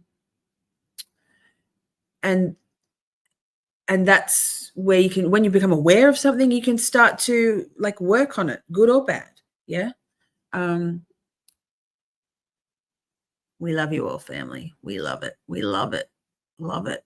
I was hyper-focused on mental health to the point where I'm annoying. You know what, though? There's a period in your life, Ernie, where that's really, like, was that recently, Ern? Like in the last sort of 5 years, that's the kind of time where if you're someone who's interested in evolving and you know, growing as a person, as a human, I think traditionally that is the time in your life where people do that. A lot of introspection. For me, it was like my early 40s, but once you get to know yourself even better, you can sort of steer your ship a bit more effectively, right? Ernie, you are not annoying exactly, but I think that Taryn's, it's hard that, you know what, it's hard that when you felt like you're annoying either all your life or for a large portion of your life, it's hard because other people made you feel like that, even if it was just them. You know, it's hard to get out of that. Like that's one of my default settings. Like, I'm so annoying. I'm like, even knowing now that I'm neurodivergent, and so that I'm just me. Like, I'm just me. If I'm annoying you, like, sorry, not sorry. I annoy myself too a lot of the time. Ernie says in the past 2 years, yeah, that's the timing. When you're about 35, right, babe? I learned, really gained my bearings. Amazing. Look at you growing as a human. That's awesome. It is really hard to try and change your behavior and not be reactionary. Thank you for saying that. Well, it's my pleasure. It's very hard. It's easier to just sit in your comfort zone, even if your comfort zone isn't real comfortable, right? So much easier than to do the work. And nobody really likes to think about the fact that there's something about me or things about me that I probably could work on for my own happiness and sense of well-being and for those around me. Like, who am I to inflict my like lifelong patterns on anybody if I'm aware of them? It's like that before. You're like, if you're saying sorry and keep doing the same thing, then, well, are you really even sorry? No. So being aware of something and just letting it go is kind of lazy, but it is shitty to have to do the work. Like, as in, it's tough. Work ain't easy, right? Nothing in life worth having is easy. So it's important to if you recognize the things. Stevie Irwin's in the house. We're talking about all the relationships. We're on a road trip through relationships, wherever we may go. It's just a roaming. It's a meandering through it. So you know, Rome wasn't built in a day. It's hard to like, it can be overwhelming. Back to Megan's comment, you know, like that can feel very overwhelming. You're like, holy shit, I've got some work to do. Like, where do I start? Well, like, I mean, these kind of conversations are really helpful. And small things. Rome wasn't built in a day, but they did work on it every day. It's a me thing. I said that to Adam. He's like, I don't think you made up Rome wasn't built in a day. I'm like, no, keep reading. Open the whole message. It wasn't built in a day. What does Pierce say that's mysterious?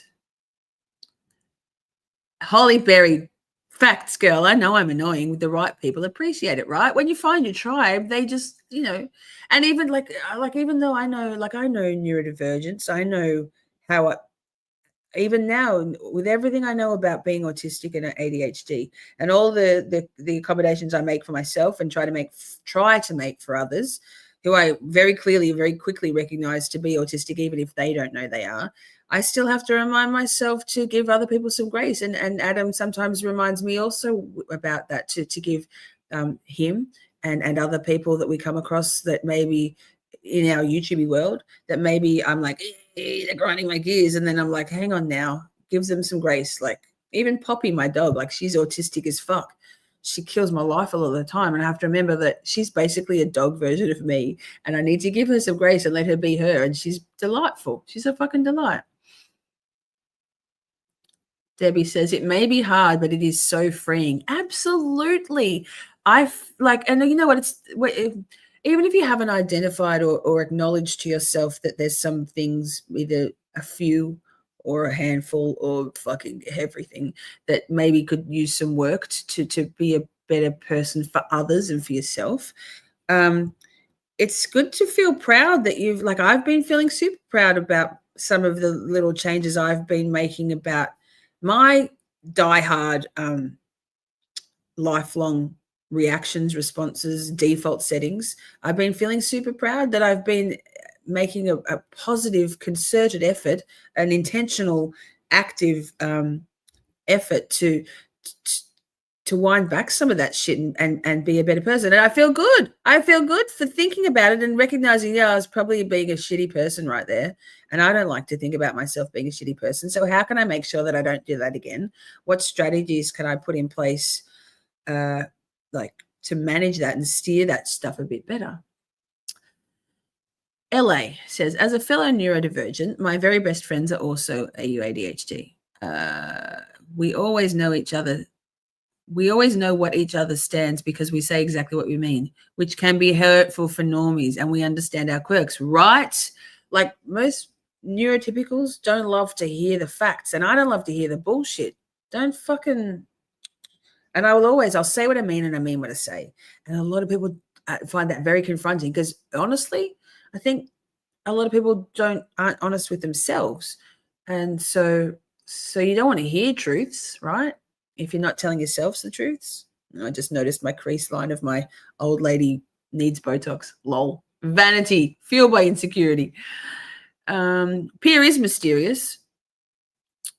We love Pierre. Pierre's always a good time in her call-ins to Adam Drives Helen. Amazing. Love. Same as Colors. Same as Darlene. All of you. Jokes. I'm just calling you mysterious because of your connection when you tried to pop up on screen and then popped off and left us all in suspense. That was awesome. That was a great moment. She said, I think about this is, and it was this really impactful conversation. And then her Starling kidnapped her or whatever it was. Her was even mysterious.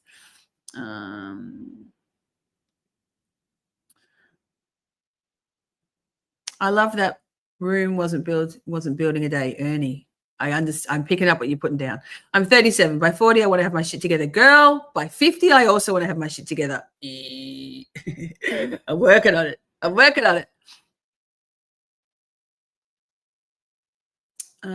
Stevie, that's a really good point. Same. If you can get me past 3 months, I'll give you the world. I have a neurodivergence. Those of you in chat who know for a fact or have a feeling that you possibly are neurodivergent, so autistic or ADHD or any of those, how's your experience with friendships and relationships that have this really a repeat pattern of being about 8, 9, 10, 11 weeks, and then just something fucking happens. You're like, what? Whether it's you going, nah, I can't with this person, friend, job, whatever, or them with you. I think it's a theme. Darlene says, excuse me, we are growing, working on ourselves every day. Well, I think yes. Oh, is James Jackson here? Wait, what? No, what? What? No. Heather Taylor says, oh, shucks, you got me blushing like James Jackson. No James Jackson slander ever. No, that wasn't slander. It's a callback. And he says, I have a really hard time with attention. I would rather give attention than get it. Ah, yes. It makes you feel uncomfortable to receive praise. Yes. I'm trying to beat that out of you, Ernie. I give you all the praise. Autistic. Yes. I am learning for sure. Yes. Yes, Prince Lover. I love that for us, for all of us. Ernie loves gift giving. Same. Whoops. Yes, it's confusing to me. Is it maybe we try too hard to change or force changes that we're never supposed to change? I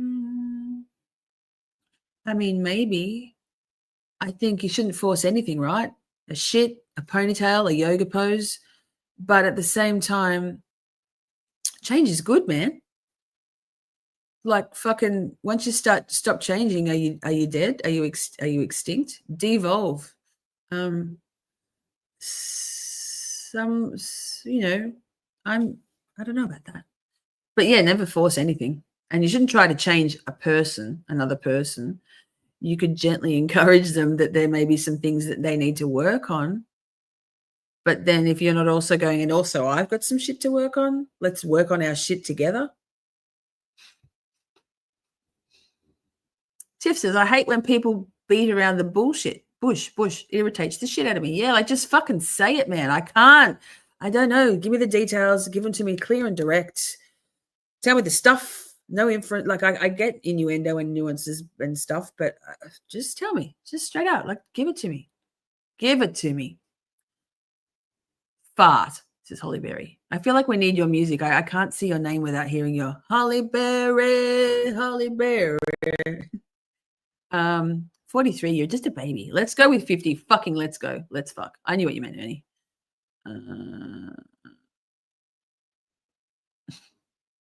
Jess, thank you. Thank you. Praise and recognition. I've noticed you are a lot less reactionary and your communication has increased immensely. Here's the thing, Jess. Thank you.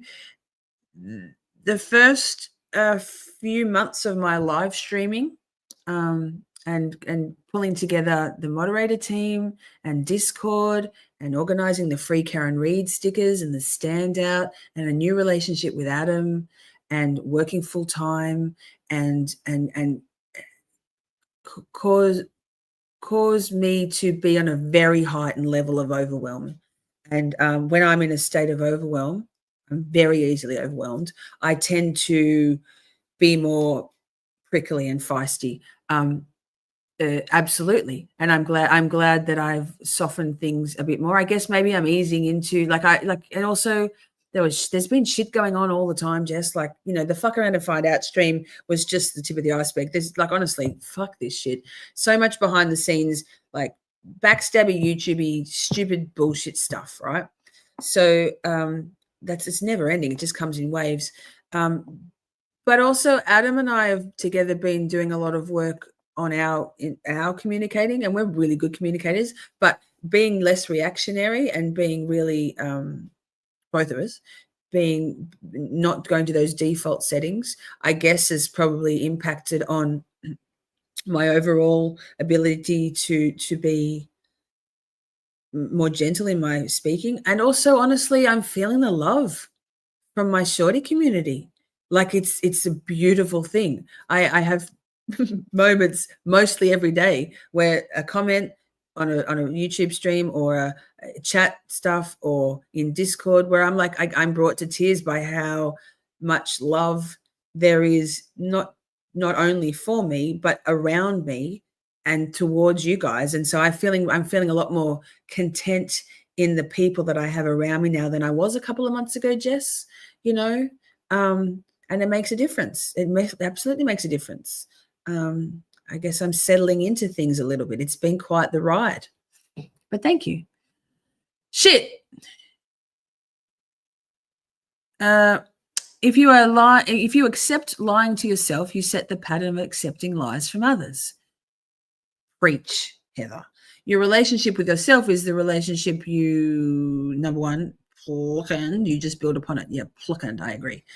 Plucked. Yes, sorry, I'm just teasing. Typos. Ugh, my life. That's the thing, and that's why people aren't used to hearing the truth, because they're not telling themselves the truth, right? Whoops, for speaking the truth to non-ADHDers, right? And if you build upon it, I don't know what that other clusterfuck. Yeah, I know. I loved it though. I love that. I fuck. How great. Megan says, okay. LA says, wait, I'll come back to you, Megan. You're next. Interesting. I haven't grown out of it, but you spend so much energy playing normal in public. Yeah, masking. Masking. That's the devil, mate. Masking. It's a handy skill to have, but fuck, it's exhausting, right? Fuck normal. Fuck normal. How old are you, LA? You're 30, right? Yes. Give yourself another 10, 15 years, mate. You won't be worried about playing normal. If they can like me or hate me, this is me. Hi, it's me. I'm the problem. Don't like it? Suck my dick. Girl. Tiff Knox, girl, I hate it. My husband is the worst about it. He will say everything besides what is about beating around the bush and what he's trying to say. I don't get it at all. I don't read signs. Spell it out for me, please. Right? The number of times, poor Adam, the number of times when he says something that I don't quite understand, it's not that he's being ambiguous. Well, he'll type something. I'm like, I don't know what you mean. I'm so blunt about it. Like, and he's like, oh, explaining, because I'm like, I need to just spell it out, like dot point it for me. I can't, my brain can't do that. I can't. I don't know what you're talking about. But Adam's very good with communicating. It's just there's times when I'm like, I just straight out will go, I don't know what you're talking about.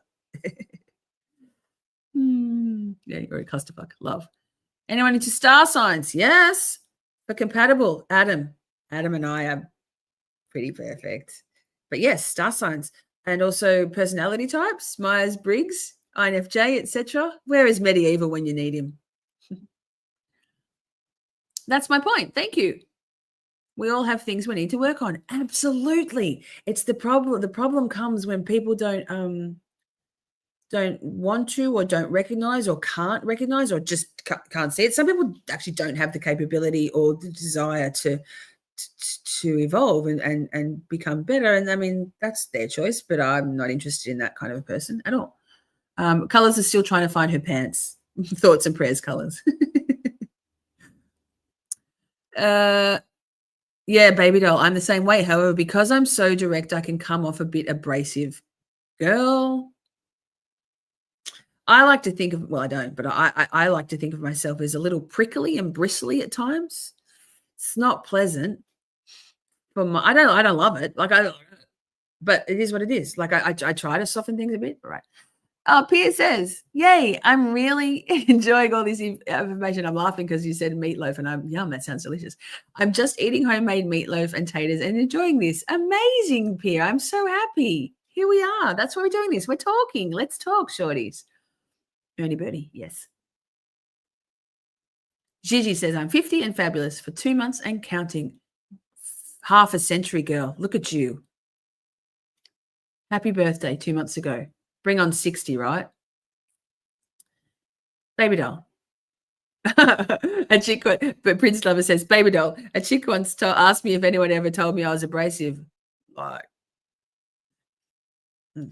Ernie Birdie gave me the greatest compliment the other night. I'm going to read it. I think I was probably having a little cry because she's my good friend. Not actually a cry. I was like, where?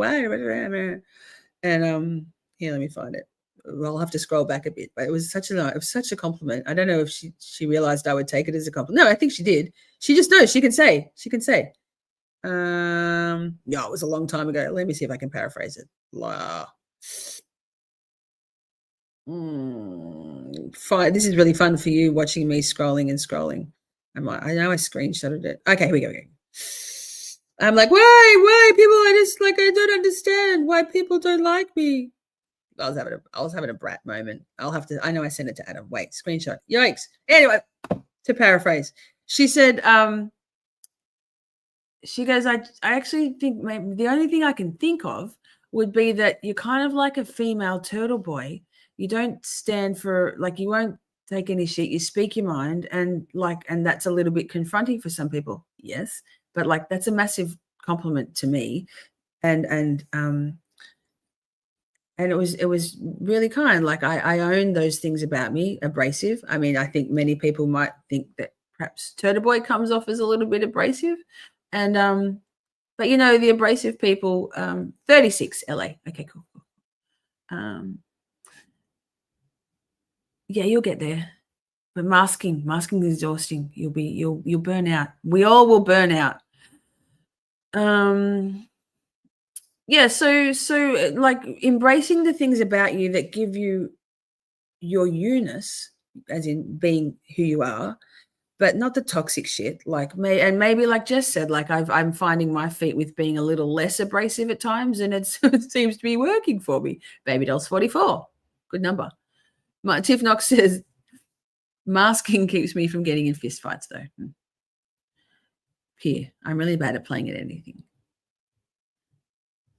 Prince Lover, baby doll. I thought she was abrasive for saying that to me. Like, say that shit behind my back. I'll never forget the first time someone said to me, "Has anyone ever have you what was it? Has anyone ever suggested that you might be autistic?" I was like, "Excuse me, sir, I am not autistic." And he goes, "I mean, eye contact is one of the main things, and you seem to really suck at eye contact." And I'm like, "I do suck at eye contact, and I know exactly why that is. Thank you very much." And then about 2 years later, I was like, do some research. Definitely autistic. It's a slap in the face that I really needed. Much love. Wait, what? Sherilyn. Cover the colors. I hope you find your pants. Anyway, pants are overrated. Rude. Ziggy says, I say everything wrong most of the time. We'll always apologize and find eventually the right words. I don't know if you're a neurodivergent, Ziggy. I think a lot of neurodivergents find comfort in typing things because we can edit, we can check, we can read it over, we can make sure that what we're writing to say in all of the words are specifically the message we're trying to convey. Because and Ziggy, if you aren't like officially or self-diagnosed as being autistic, I would like maybe do a an adult self-assessment checklist, because it changed my life. And neurotypicals often make us neurodivergents feel like we're saying all the wrong things. Well, fuck, maybe you all are wanting to hear the wrong things. Flip that narrative. Adam, yes, as much details and information as possible. That's what my girl likes. I do. I need it. I'm so needy. What else are you supposed to say besides? What do you mean? Megan says, Tiff Knox, it is maddening. He always gets upset because I don't catch on, but I'm the most direct person and it's been 12 years. Like, bro, spell it out to me. Very passive-aggressive, not cool. Yeah, passive-aggressive can suck a big fat one. LA, same. Are you in my Discord? INFJ, same, girl. I'm so far behind in chat. Yikes, I'm so channeling Oblivious Spencer right now. If you're in my Discord, if you're not, you should join. Everyone, that's for everyone. I'm an INFJ too. We're like the most rare, like the most special, but also like the most precious. Adam is also an INFJ T. He's an INFJ T. He's like more special than me, and I'm happy for that. The meatloaf. Found the pants. Praise the Lord. Praise be to whoever.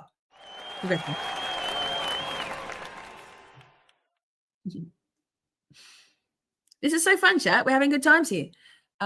Mike Bayer will say, I'll tell you what I think. Okay, he tells. I will not lie to you. I used to do that when I was younger. I will not do that anymore. A lot of hard work went into our marriage, 30 years. Sorry, repeating. No, this is what we're here for. We're here to talk. Let's talk. Lying's not cool. It's one of the worst things. Like, don't play me for a fool. Anybody. I can generally, my gut instinct, call back to intuition and gut instinct. I personally can generally, I can always tell when someone's lying. I just know things. Don't lie to me. Like, I'd rather give me the fucking hard facts. Don't beat around the bush.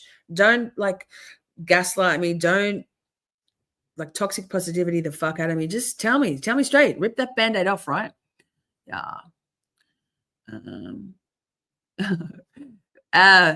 Adam's in a topic reminder kind of mood, but sugar-free peppermint patties are fucking amazing. That's okay. Yum. Hollyberry, I am now perfect in every way. Yes, you are. Perfectly imperfect, right? Uniquely complex. LA says, that's why I never stopped working from home since 2020. It's been amazing. No masking at work. Yes, I bet you Adam thinks that same thing. I bet you he finds a lot of comfort in the fact that he can do his thing and not have to be out in that stupid big bad world all the time. Me, big bad world all the time.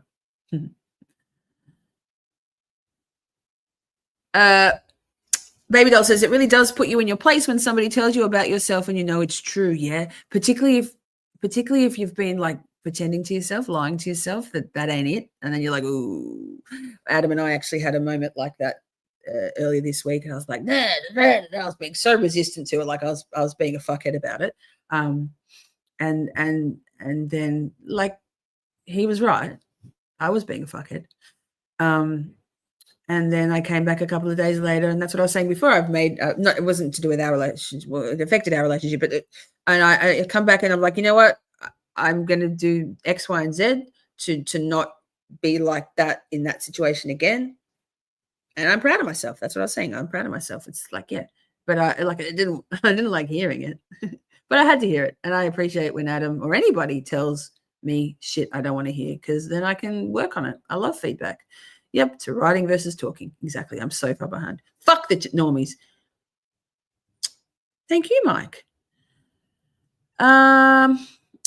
LA says, it's wild how many women I know that got their ADHD autism diagnosis as adults. I got my diagnosis at 30. My best friend then got herself to my same neuropsychologist shortly after, also autistic ADHD. Yeah, I think that's a lot. There's a leaps and bounds in understanding of how autism presents and neurodivergence presents in women and adult women particularly. I would hazard a guess that the ratio is more like 60-40 or 55-45 of neurotypicals to neurodivergence in society. This will all change. I mean, as in the numbers will catch up eventually. 2%. I don't know what that is, but yeah, big 2%. Yes, Heather's dropped a cunt, so let's read it out because I love that. Feel that tipping point, and then I'm raging. Oh no, I missed the first part of that. Can't. There's a cunt emoji, members. If you're in the chat, there's a cunt emoji. Let's do it. Sorry, not even sorry, because along that forever journey to that point, I know I've been giving warnings. Oh yeah, that was cool. Yes, from the outs, from the BS. Lol. Yeah, we don't want to stick our heads in the sand, right? Oh, Holly Berry, my idiot boyfriend. My idiot boyfriend just ordered 20 nuggets from McDonald's. I retract all the sweet things I said about him. Yum. Now I want nuggets.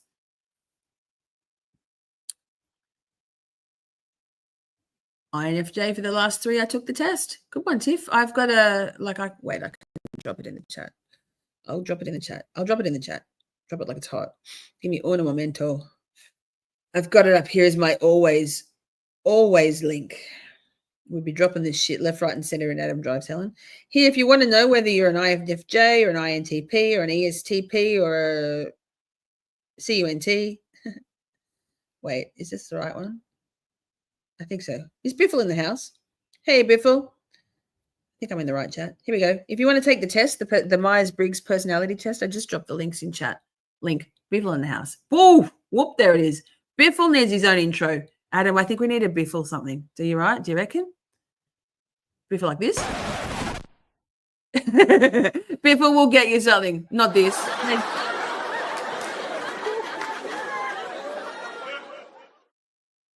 Oh, what about this? Shit. We'll get you your own one, Biffle. You need it. You deserve it. Hey, Biff. Good to see you. I am also an extreme empath. Yes. What did Biffle say that I missed? Can we just send some feedback to YouTube that they need to change this green bullshit for members to something my old eyes can see? Because seriously, man. Biffle, you said something funny. You always say something funny. I missed it, but that's the story of my life. LA, I've learned to look at eyebrows instead of eyes. You know what I do? When someone else is talking, I'll look directly at them. Like I'm fascinated. I'm so interested in what everybody has to say all the time. I'm like looking. But when I'm talking, you might have noticed I look all around. There's so much going on in my brain, and I need those words to come out in an orderly fashion. I try about 40% of the time and make a sentence. I have so many big thoughts, and the things I think in my brain and my ability to deliver them like a cohesive, coherent, like someone of reasonable intelligence is a job. So, and also eye contact makes me feel uncomfortable, like when I'm talking too much. Baby doll, don't look at me. Are you going to play that Jimmy guy? Because I'll have to watch him after, because now I want to see the eyes he has shorts. It's in chat. Wait, private chat. Let me see. Yes. I'll stop jammering on. No. Oh, okay. So Jimmy on Relationships is a whole channel with a lot of videos, just like Abraham Lincoln, no, whatever that other one was that Karen suggested, that we're going to save, and we might do a whole stream on it because I haven't had a chance to look through, and I get very overwhelmed colors. But yes, I will definitely we'll stick a pin in it. Definitely.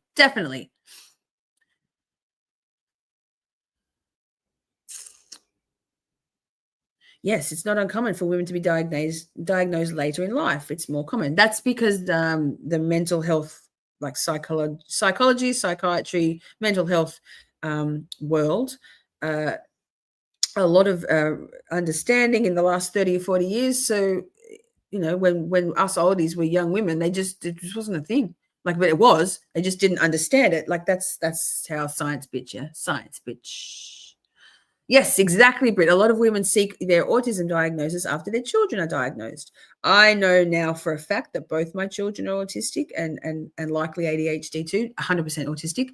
Unfortunately, I am not in their lives to be able to help them navigate through that. And I dare say, anyway, one day maybe. Dane,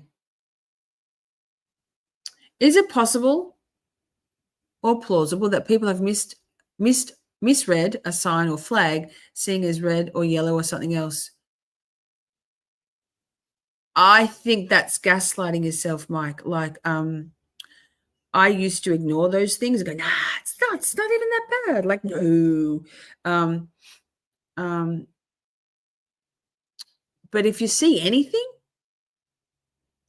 there's the green flags and red flags and white flags. If it's orange or yellow, it's going to be red eventually, in my lived experience. And then that situation will fuck you no lube. Thanks, Ernie. Yes. Joe Biffle was 39 before he got married. How old are you now, Biffle? Katie says cunt. Cunt's in the chat. God, that's how far back I am. Lord have mercy. Holly Berry.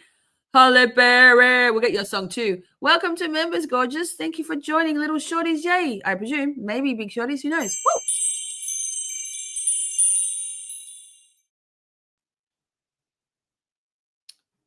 Am I of timeouts? Yes, we can see you. Topic reminder. Yes. LB, hello. Yay. No, Biffle, you're getting a song. You need like a full entrance song, like Biffle in the house. We'll do something. We might even get you a full bumper video and all. Yes. Tiff says she has to look away. Oh, she loses her train of thought. Look, I'm going to try and catch up on chat because, Lord, what am I doing with my life? Biffle, there it is. Fuck. Jesus, fuck Biffle. I think women show less signs in school, so they often don't get the ADHD diagnosis. I was diagnosed in grade 6. It's easy to say crazy boy won't sit still, but there's so much other aspects of ADHD. Yes, absolutely, Stevie. The other thing with females is from a very young age, in particularly in Western society, Western culture, it is culturally appropriate and conditioned forever and ever that young girls behave in a certain way. We are it's insisted upon. Boys will be boys, but girls, must do the things. So women learn from a very early age, as young children, to mask, not with that name attached to it, but in just the expectations from what girls should be like. And so we become so good at masking that it often takes until we have an autistic burnout and breakdown later in life. Hi, it's me. Or as I can't remember who it was that said it, that I think it was LA, maybe. No. Anyway, that women often end up in middle-aged or later in life seeking out a diagnosis because their children are being diagnosed because of the increased understanding of how autism and neurodivergence presents in women and men, boys and girls, these days. And they go, hey, I see this. I see this in myself very much. Tiff Knox says, can't. Yes. We do appreciate you being here. Name, yes. Many autistic women are misdiagnosed, for example, bipolar or major depression younger in life before their autism diagnosis. Me, borderline personality disorder. Thanks, not, but thanks for that. Appreciate that. And yeah. I'm not. I have some wrecking ball roller coaster tendencies that sort of somewhat align with borderline personality disorder, but I am hands down autistic, or autistic and ADHD, and I love that shit. Wouldn't change a thing. YouTube is a pain in the ass. All the YouTube slander, go for it. Yes, exactly. I agree. Oh, Elle says, Lisa, I've been watching you most of this morning. Arvo now. I haven't been able to get into chat. Love listening to you. Well, fuck YouTube. Sorry. God, just listening. That must be so frustrating. I mean, I have to listen to myself all day long. So thoughts and prayers, LB. But I'm glad you made it. Yay. Congratulations. The link for the test hasn't shown up. Okay. Well, maybe I'm not a moderator. Yikes. Bit like my members only streams that I can't get into the chat for because fuck off YouTube. It's ridiculous. This one, I just dropped it again, Darlene. See if you can find it now. It's a masking is a learned behavior. Exactly. Thank you, Mike. What did Jess do? What did Jess do? Because a bold move. Jess is always bold. I fucking love Jess. Jess, I've had this conversation with you both online and offline. Back to your compliment before, or your acknowledgement of my softening in my communication styles of late. I'm so proud of you and your progression in our little community. You are shining, girl, and it's just a pleasure. But Stevie said, bold move cotton. How did that work out for you? I took concert for like 2 months.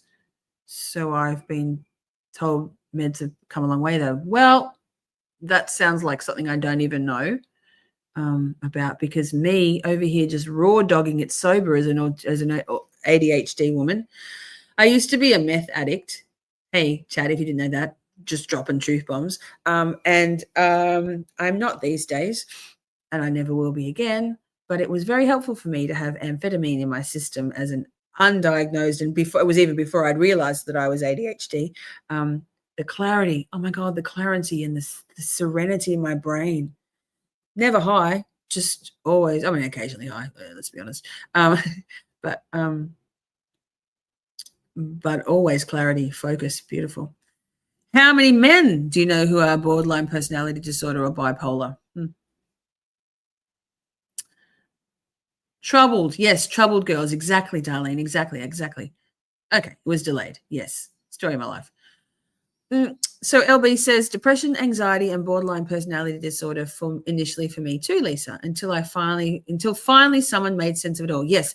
So usually it's the borderline, it's the BPD. It's too much of a mouthful, and then the depression and the anxiety. The thing is that the magnitude of the chore and the struggles of being particularly an undiagnosed neurodivergent person in a neurotypical world is the root cause of that depression and anxiety and all of those BPD-esque behaviors. I'll die on the hill.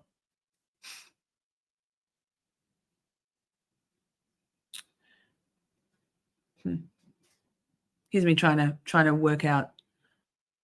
Oh my goodness, baby doll. Sorry, I just yelled at you. Sorry, chat. I didn't mean to burst your eardrums. 100%.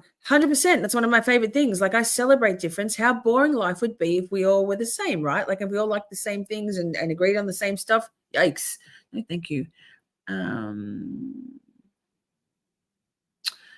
I'll take the speed ones, LB. Damn, no jokes. We have dexamphetamine and Ritalin here. We don't have, you have Vyvanse and what's the other one called? My hair's gone flat.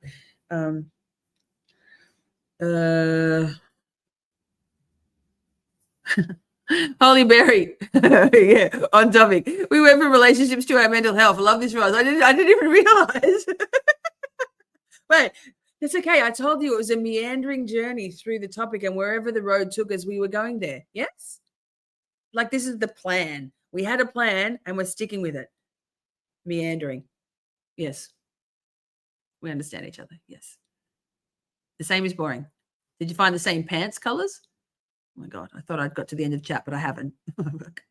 Oh no, maybe I have Adderall. Yeah, we don't have Adderall here. I think it's the same as Ritalin, Strattera, and Vyvanse. I'll take all of it. I'll take one of everything. Thanks. Just raw dog it. I just drink red wine and vape. What am I doing? I haven't been vape for ages. Shizer. Adderall. Concerta. Stevie Irwin, you have a point.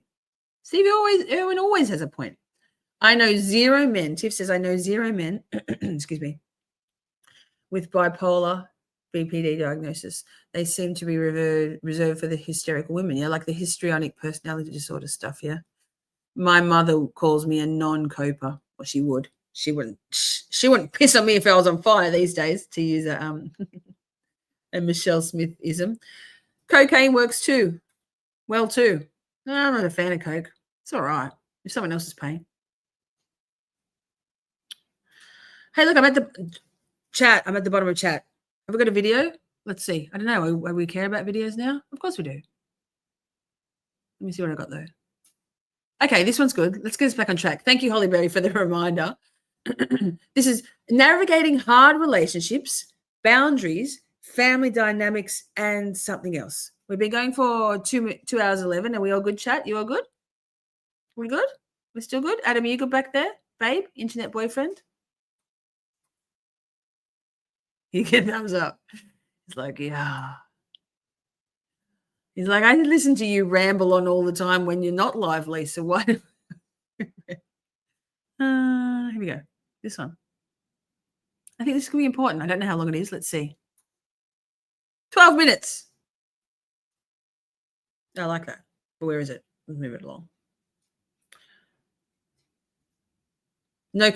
Oh, I can't tab. Chat, I can't tab. I'm not sure. Can't batteries. Can't tab. Let's go. Play.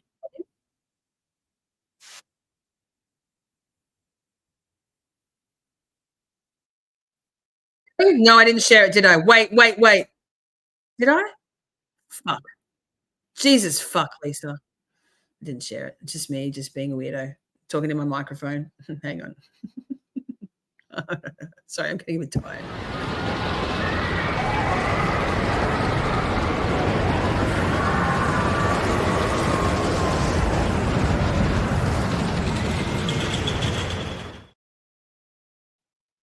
That's me. Fucking professional, fucking delight. Why didn't it work though? Did I do something weird? Yeah, I always guaranteed. Where is it? There it is. I don't know why I'm like this, but I just am. So there it is. Now it's sharing. That's so exciting. Being in your That's life. not the start. Okay. Friend, and you've known someone for a long. Okay, wait. This chick's called Kat Kamalani. I'll better click like. Oh, not many people have liked this video. I'm concerned. Yikes. We'll go with it. She's got shorts on. She's got a massive microphone. Very phallic. She's got 745,000 subscribers. So it can't be all bad. Let's see. Let's do it. Let's do it, chat. A long time does not make them a good friend, and it does not make them a good person because you share the same DNA. And knowing someone for a long time or sharing the same DNA does not mean that they can treat you however they like and get to continue being in your life. That this is a season and that they're no longer in your life. Relationships that have done you dirty, but it is also okay when you forgive somebody to walk away from the relationship. Welcome back to another episode of Well Made Podcast, you guys. Today, I have been wanting to talk about relationships for a really long time. And I have to be honest with you guys. A few years ago, my relationships in my life looked completely different than they do now. I had a different dynamic with my family, a different dynamic with my husband, Keloni, different dynamic with friends, and also with business life. There are some key components that I feel like have really changed the way I look at relationships by creating healthy boundaries and by changing the way I think and letting go of control of relationships and understanding that I don't control anyone. I don't have the power to control people's thoughts, minds, emotions, or how they treat me. The only person that I get to control and dictate that is myself. However, with that being said, in order to have healthy, happy relationships in our life that thrive and that are just something that we look forward to every day, there has to be boundaries in place with every single relationship. So I want to talk about how we can set boundaries with relationships in our life and people in a tactful way almost. So a few years ago, I knew there needed to be a shift and change in the relationships I had in my life and setting boundaries, but I didn't know what that looked like. And over the years, I feel like I have came to a Darlene, try Xing out of your YouTube. Am I muted? No. Try Xing out of your YouTube and coming back in a refresh. That should help. That should help. That should help. She's holding a table mic. I think it's Plevin. I think it's Plevin. Yikes. No, she's way prettier than Plevin. really healthy place in setting boundaries. And I want to be clear that I don't feel like every time you set a boundary, there needs to be this big dramatic talk with the person. Sometimes setting boundaries can mean that you're just setting a boundary with yourself. So for example, you know what? I'm not going to go to that party or I'm not going to go to that event because I know that person's there and I feel extremely uncomfortable and I'm not going to put myself in that situation. I'm setting this boundary for myself. But on that note, maybe not because of toxic people being there, but what she just said, I used to be in chat. Tell me if this is one's in the chat, if this is you, two's in the chat. Yes, two, no, if this is you. Like I hate going to, like, I'm not a socialite. I'm not a social person. I'd rather stick forks in both my eyes many times than go to a party or do a socially thing. And so I used to always, like, you should say yes, right? You should say yes. You should say, yeah, I'll come. Yeah, of course. They expect me to be there. I should go. I need to be there. They asked me, I should go. I realized then I'd like the dread of having to actually go to that, whatever it was that I said I'd go to. And then, and then I realized that, and then I'd either pike at the last minute or I'd force myself to go, and I just excruciating. So about 5 years ago, I realized that I didn't like how it made me feel about myself or within myself, about myself, if I piked at the last minute when I said I would, because my word is good and I don't like to go back on my word. But if I went, the agony of it all. So about 5 or 6, well, it was probably 8 or 9 years ago now, lifetime, lol. I just decided that I'm not going to go and I don't want to go. So what I'm going to say to the person who invites me to X, Y, and Z, I'll be like, thank you so much. I would love to, but I know I won't end up going. So I'd rather just say now, thank you for inviting me. And it's not you, it's me. And I won't be coming. It was the best. It's the best. Boundaries in social settings. But that can apply to whether there's going to be a toxic person there or whether it's just you being an introvert. You don't necessarily feel like you need to go to that person and talk and be like, hey, I'm setting a boundary with you and I don't want to be around you. So if you're there, I'm not there. I don't feel like it needs to be this big thing every single time. Sometimes that does need to happen where it's a sit down conversation, and we will get there in just a second. Hey, this is opening up a whole conversation about Christmas and the festive season, and I see you all. LB says, Christmas is too much pressure and too many people and expectations for me. Do not enjoy it at all. I feel the same way about like New Year's Eve, birthday parties, well, anywhere where there's people really. But I guess maybe we need to, perhaps we'll have a let's talk. In fact, we will. We won't go into it in depth here, but shall we have a let's talk as it comes up a bit closer to Christmas or the holiday season about the overwhelm and pressure and sort of, I guess, anxiety that can come from all things Christmas and holidays? I think that's a really good idea. Let me write that down because my brain. And I have a nose whistle, so I hope Emily is still here because everybody knows that my nose whistle is really a thing. It's a theme. Definite nose whistle. Addiction, and then we'll do Christmas.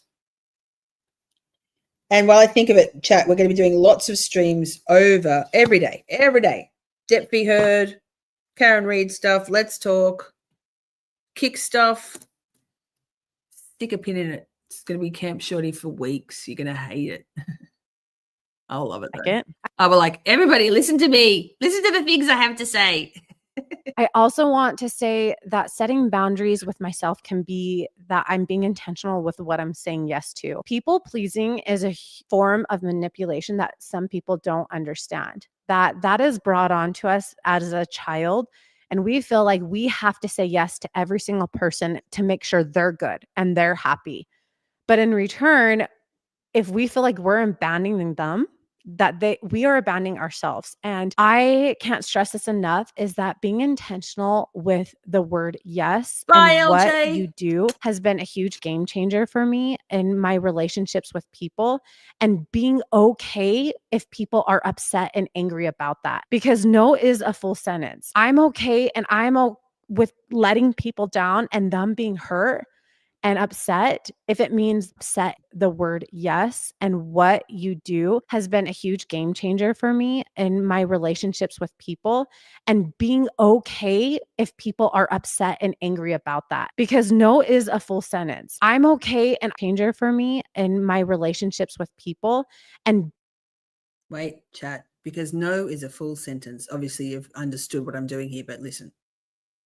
Oh, and then my mouse fucks up. Seriously? Jesus fuck mouse. being okay if people are upset and angry about that, because no is a full sentence. I'm okay and with letting people down and them being hurt and upset if it means that my health and happiness is coming first in a relationship. And what I mean by that is that, I'm not intentionally trying to hurt somebody, but if it means like, hey, I can't go to this dinner, or hey, I can't be there at this event, or hey, I'm not able to do that because I need to do something else for myself we'll do or it. something for my family, like I'm okay with that person being upset, and they have every right to be upset. They have their feelings and they can feel that way, but I'm not responsible for their feelings or control their thoughts or actions. Not engaging in certain topics. There are some topics that I feel like that. Pause.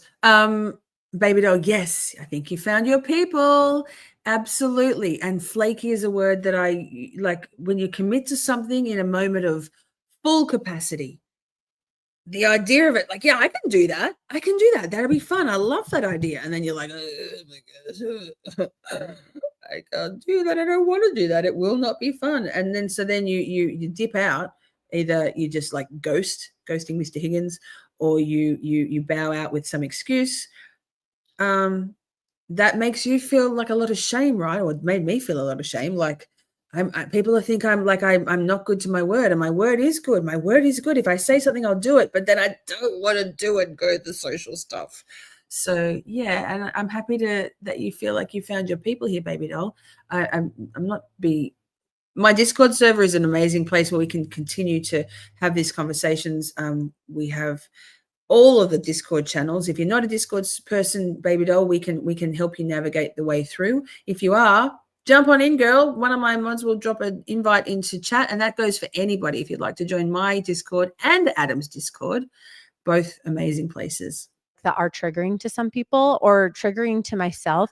And I know when I'm around certain people, okay, we can't talk about that. And that's not something I'm going to do. And that's a boundary we're going to set and we're not going to do. But I do want to be specific. There are some times that you do need to set boundaries with people in relationships. And I say that if that person means something to you, if that person is a healthy relationship, if that person you love and you want to spend time around, then yes, I do think that there needs to be a conversation made and that you need to talk about boundaries and how I go about that.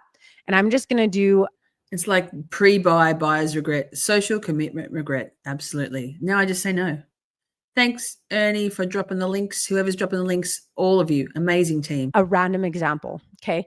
So let's just pretend that you have parents and you are eating a certain way and you're trying to teach your children how to eat a certain way. And your parents believe that it's okay to just feed them whatever they want, tons of sugar, whatever it may be. Going into that conversation, I would always start with I statements and not you statements. As soon as somebody hears a you statement, they become defensive.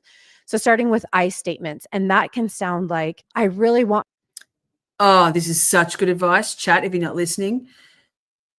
This is about me and how it makes me feel.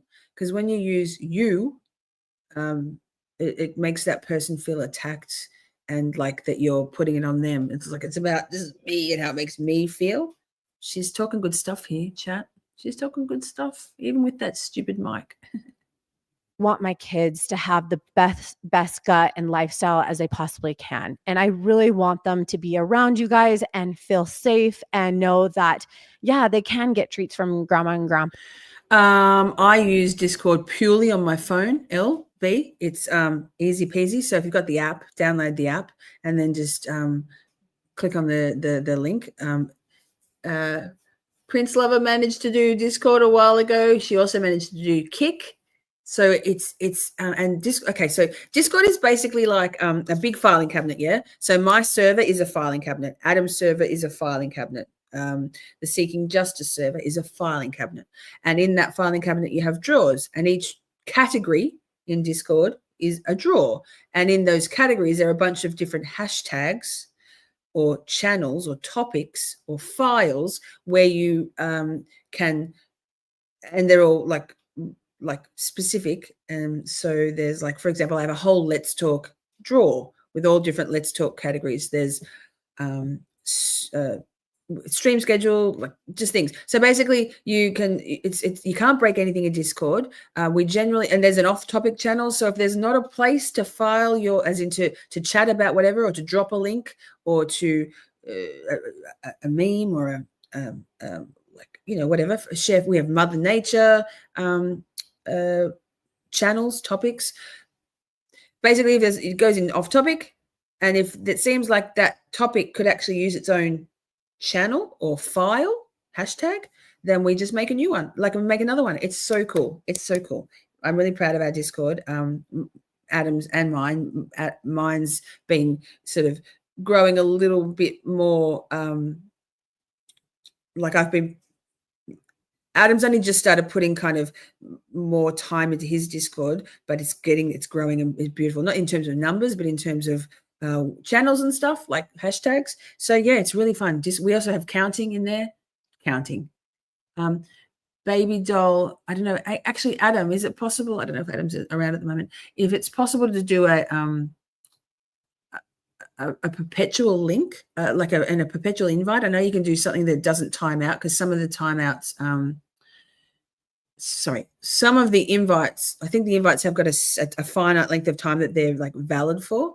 So, yeah, but if you don't get it this time, baby doll, wait. If we don't get it this time, next time we stream, I mention it every stream. It's such a cool thing. Such a cool thing. I'm starting to be all talked out. My words, which never come out clearly, are getting all mumbled. Adam says, I want you to try the Mac app for Discord, Ernie. Not me, though. I'm all about that phone. Discord is easier than Kick. I beat both those bitches trying to keep an old lady out. I'm so proud of you, Prince Lover. You do so many good things these days, always, but you are so good at tackling overwhelming things and getting them done. And taking them step by step and not becoming flustered or overwhelmed. I'm so proud of you. It's so impressive. I love it. Yeah, well, Adam, yes. You don't need to have all of the channels. I just keep adding to my Discord with different things. And we use emojis. I try to use emojis. So I'm a very visual person. So each channel has a different emoji. So if you're not a words person, because it looks like a mad jumble, you just scroll through. You can see various emojis, and you kind of get to know where the link I share here is permanent. Thanks, babe. See, you're so snazzy and fancy. There you go. Save that link, baby doll. That one. Boom. Thumbs up. Booyakasha. Discord is dangerous. Not my Discord, Stevie. Join us. Okay, let's back to this lady with her pleasant mic. Grandpa, and that's totally fine. I just want to set a healthy boundary with you guys. With this, I feel like when you're setting boundaries, being clear and specific what you want, being short to the point, but being firm and respectful is really key components in this. Also, too, with setting boundaries, it's important that you also see their perspective. So, for example, when you're talking to your parents or about feeding the kids sugar. Tiff, honestly, it's probably my nose whistle. No, I don't know. I can't hear birds, but I've got my earbuds in. Yeah, probably. Free treats. And this can go for anything, you guys. I just heard a chirp. Yes, yes, yes, birds. Yes, that. This is just what's on top of my head. But hearing their side and say, I understand that you want to spoil the kids, and the way you show love is giving them treats. And I totally see that they have happiness and you have happiness, but there is other ways that we can come to a compromise to show the kids that you love them, or they're having a treat that's just maybe a little bit healthier. Also, too, with boundaries, I think it's really important to set consequences. So, hey, mom and dad, this is the boundary I'm setting. I understand your perspective. I'm using I statements, but if this is crossed, I can't have them here eating at your house anymore. Setting clear, specific rules. And unfortunately, with certain relationships in your life, there are going to be people that are. Hey, Patricia, do you use an Android or an iPhone? Because I feel like, to me, Kik feels very Androidy. I struggle with. No, I love the Kik chat, but I'm like, it's like, it's a cool platform. We're going to start streaming on Kik, as well as we the royal we, Adam and I, going to do some stuff on Kik. So if you haven't got Kik, get it, download it, because it's going to be part of the Camp Shorty and Adam Drives Helen repertoire pretty soon. Discord, I also get a little overwhelmed by. I see that. I hear you. I feel you, everyone, Adam. But I guess you get, like anything that's new is overwhelming and confronting and like foreign. And then, you spend some time in whatever it is and start to become familiar and less scary. That's life. I hate the word toxic because I feel like it's thrown around so much, but there are people who portray toxic traits and they do things that are toxic. And there are. Patricia, in Discord, you can click on whatever you like. You can't break anything. It took me ages to get used to Discord format, but basically you can tap on those little bits, like the little hashtags, the topics, channels they're called, and then you just go. I don't even know how to do it. I can't even articulate it. No surprise there. We'll help you. It's easy peasy. Just tap on. I just, at the start of Discord, I would just tap on things and then see if I can. And I feel like I get lost, and I still get lost. I often have to say to Ernie, "Ow, Adam, can you DM me in this thing, because I can't find where that is." Because but we get it. We get it. We get it. We get it. This lady, keep talking with your microphone, lady. Are people who are narcissistic that they cannot possibly hear what you're saying and they can't make changes or look at themselves. And unfortunately for that, the people in my life that I was able to identify toxic and have narcissistic traits or narcissistic behaviors, I tried having these conversations with them, and not about sugary drinks, just, other things that were happening. And it was in one ear, out the other. And yeah, sugary drinks don't help anybody, girl. Children especially. Patricia, Adam uses Discord on his Mac, so he can give you some assistance in Discord if you like with that. I'm sure he loves me volunteering from that. I volunteer you as tribute, Adam. May the odds be ever in your favor. I'm not. There we go. Look at that. He's such a good man. I didn't even see that yet. I'll schedule a Discord walkthrough on Discord if you guys want one. That's beautiful. Ernie said, yes, she'll help. Look at us. Teamwork makes the dream work. That would be great, Adam. Lovely. Lovely. Look at that. Thank you. What a kind man. Acts of service. I love you, babe. And there was absolutely no progress made after years and years and years. And I realized that I had to completely eliminate these people from my life. And I feel like that is the final step or extreme of finding your peace and balance if you have had these boundaries with people that you want to maintain a relationship to. Another thing that has been life-changing to me, and I've talked about this on my social media, and a lot of people did not agree with me, is I changed my phone number. I changed my phone number because I am a privilege to have in your life. Amen. If you can't handle me at my worst, you don't deserve me at my best. Marilyn Monroe. Ernie, that's a great idea. Adam, I could, but I don't know stuff. Somebody could do like a YouTube, a video, a pre-recorded thing, and like a Jay Shaming of Day did that for things in the early days. I think a Patreon one. Anyway, that's a good idea. Like Adam doesn't have enough to do already. I'll learn. Life. I hold myself to a higher standard that if you have direct access to me, that I trust you and that you are respectful to me and I am respectful to you, and that this relationship that you're giving me and the relationship I'm giving you is mutual and uplifting and happy. I no longer wanted people to have direct access to me and be able to say whatever they wanted to me Preach, sister, anymore. preach. And I know people said, well, you can just block them, but it's not just those people that I felt who speak to me in a disrespectful way and couldn't have conversations in a respectful way. It was a phone number that I had for probably, like 20 years, that any person that I came in contact for the last 20 years and gave my number to could. Holly Berry, if you need to go to sleep, you can go to sleep. All those nuggies in your tummy must be making you feel snoozles. Thank you for being here, and thank you for becoming a shorty, a fully fledged shorty. It's awesome to have you. I love the crossover. Holly Berry is from the Shaming of Jay, Defense Diaries, Publicly Buzzed corner of the world, and it's lovely to see all my friends starting to come over. So is Tiff. It's lovely. It's lovely. It's lovely. But you can let my dulcet tones snoozle you off to the dreamland, or you can say your farewells, and we'll catch you on the next one, next Friday and Saturday night in my next streams, Holly Berry. Could pull it up anytime they wanted to. So for me, it was really therapeutic to change my phone number and to know that the people that I eliminated from my life, that I no longer want access to my life, cannot directly contact me. B, if I was going to speak to someone or have a relationship in my life, it was going to be intentional. It means that when I changed my number, I was not sending out a mass text saying, hey, this is my new number, it's Kat. It means that I had to think about you. I want you in my life. I feel like I'm giving you something and you're giving me something in return. And I want to continue this relationship. And I'm going to text you and say, how are you doing? Hey, do you want to come over for lunch? And want to be intentional with that relationship. And here's the thing, you guys, I firmly believe that not every relationship in your life is supposed to be a lifelong relationship.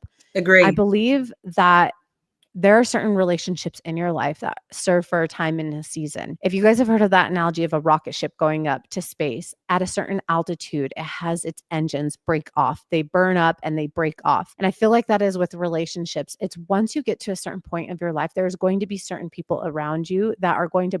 Adam is a beautiful, kind helper who's always helper. And thank you, Prince Lover, for thanking Adam, and thank you, Adam, for always being so helpful to our community with things. It's really a pleasure. People really appreciate you. I appreciate you. Thank you. Boomer overload. Yep. You're not a boomer, though, are you? You're a Gen X boomer, Prince Lover, surely. You're not a boomer.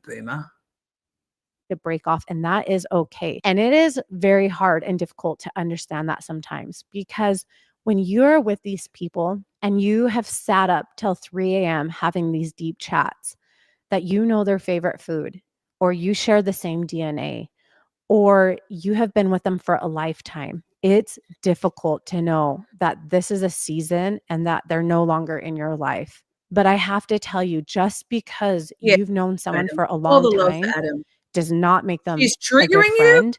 And it does not make them a good person because you share the same DNA. And knowing someone for a long time or sharing the same DNA does not mean that they can treat you however they like. Stevie, what about her is triggering you? Are you being silly? Is it her dictatorial, authoritarian, patronizing demeanor? I don't think any of those things. But what is it? I'm interested. What is it? What is it? Yes, Pierre has 5 children. Yikes. Yikes. Adam is rolling a joint. And you know what I can say about that? What I can say is this. Perfect timing. He was literally just lighting it. I can see him backstage. Enjoy, Adam. You deserve it. It's been a big day, another one. They like and get to continue being in your life. I was talking to my friend the other day, and she was expressing some concerns with a relationship in her life. And I was telling her this analogy. And actually, on that note, at the end of this video, we'll have a little bit more of a chitty chat, and then we'll wrap it up, because it has been a big day. Time is a flat circle, and I didn't even think about the fact that we've been streaming for 6 hours now, back to back. Yay! I love that for Camp Shorty. Thank you, mods. Thank you, Adam. Thank you, chat.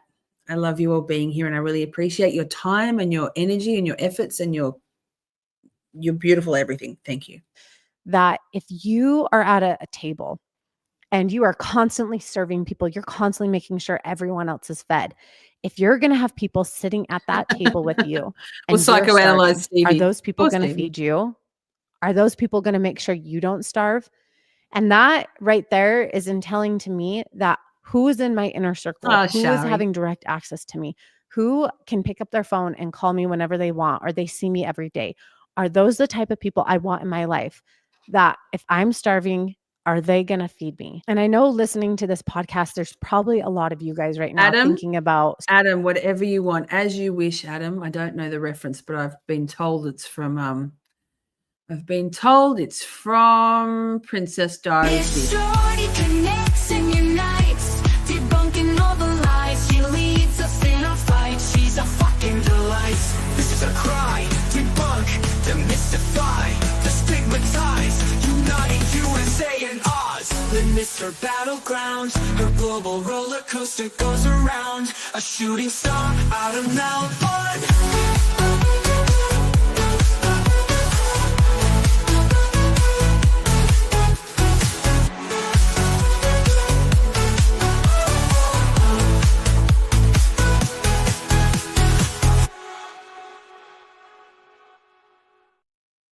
Yikes, we're awake. Colors doesn't like this lady. She's meh.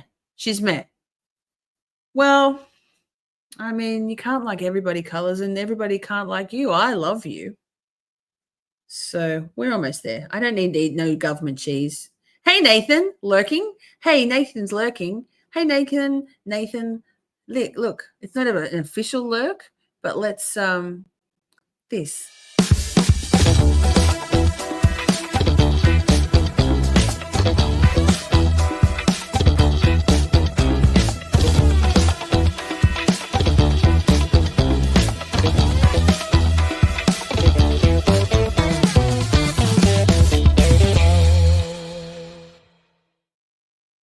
So good, Adam. So good. Love. Are we awake? We're awake. Hang in there, chat. Chatty's base, Shorties. Hang in there. Hey, Nathan. certain relationships in your life that is ringing true to this, and you're thinking of when I'm talking about these certain things. But I want to tell you one thing. When it comes to family relationships, it's really, really tricky and it's really difficult. But I want to get Stevie, Colors, Pierce, say what you really think. It's only because it's in such stark contrast to my fucking delightfulness, right? give you some hope in something that I believe that we were given 3 chances to have a family here on earth.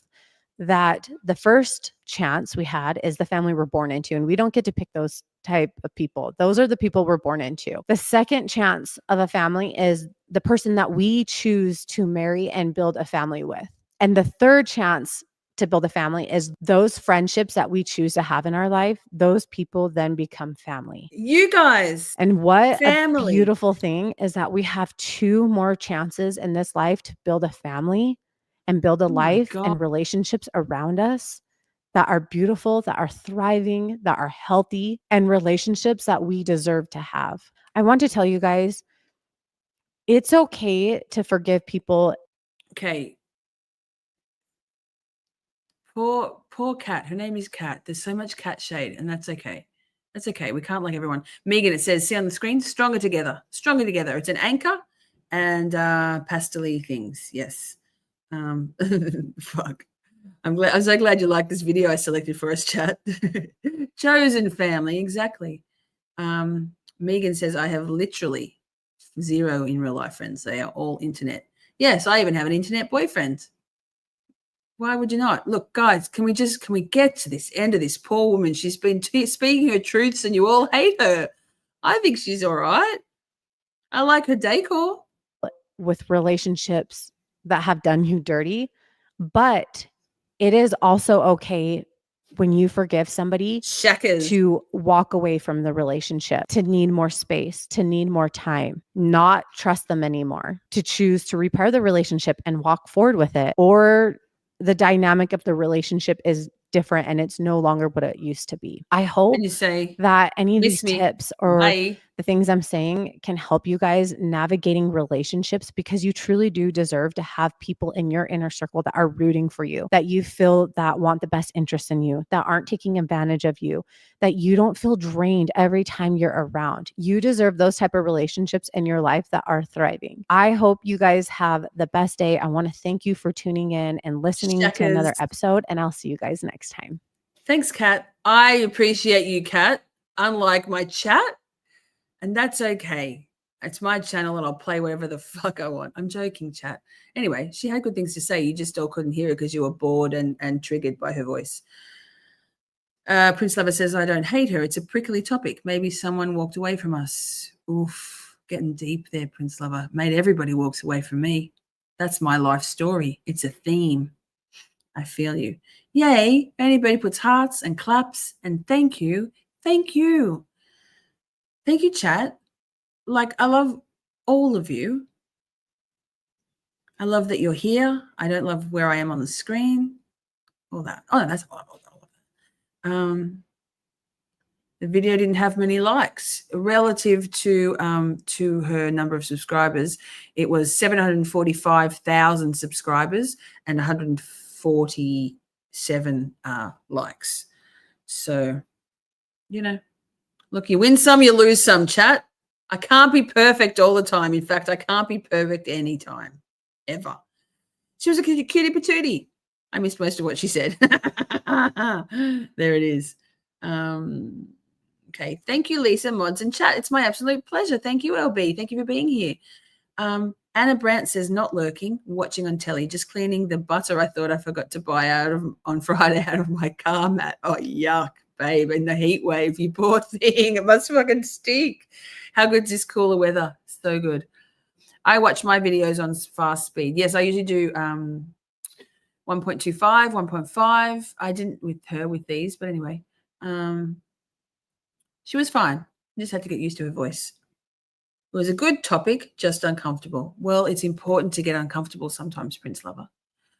Adam is excited for next week on Land Pirate Radio. Same, Adam. Play it, play it, play it. Are you going to play it? He's going to play it. You're going to play it. Leave me hanging. What am I playing? This? Promo 2? Promo 1. I'm playing this. It's not next week.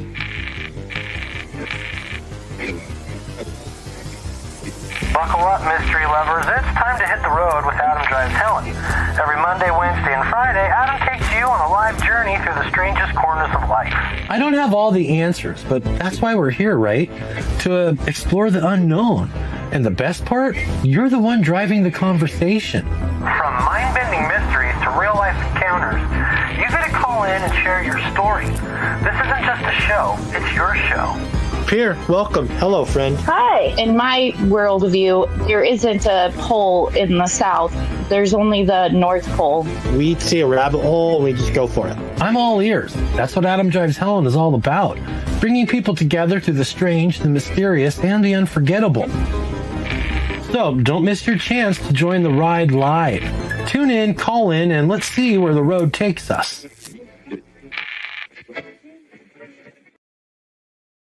Chat, I've got a few more things to play. There's another one of Adam's promos that I meant to play that I like this better, but then also there's another one, and then we're going to play Ode to Apathy because I want to, Turds music.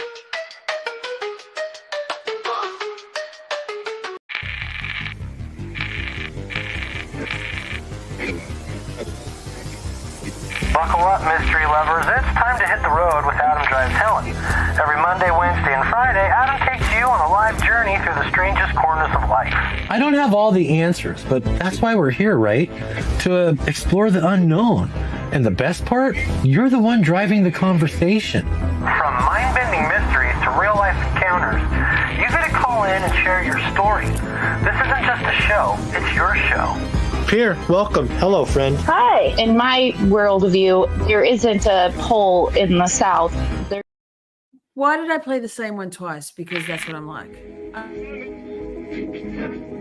Ever feel like you're living in a mystery? Looking for a place to talk about the unexplained and the downright weird? Welcome to Adam Drives Helen. We've got the wildest ride every Monday, Wednesday, and Friday night. And tonight, guess what? You are the guest. You heard that right. Adam Drives Helen is a live stream call-in show where you can share your stories, theories, or just take a seat for the ride.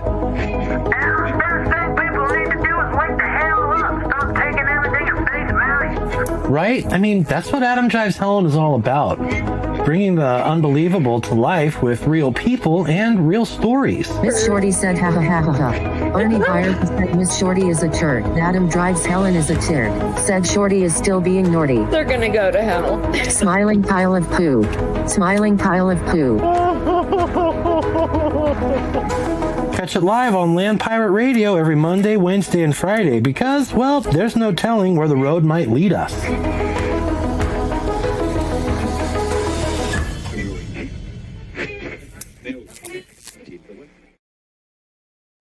Oh, that's so funny. It never gets old. Can we please get? Can you? I'll find it. We got to. Can you tell me when that was, Adam? And I need to clip that whole thing. Fuck, that's hilarious.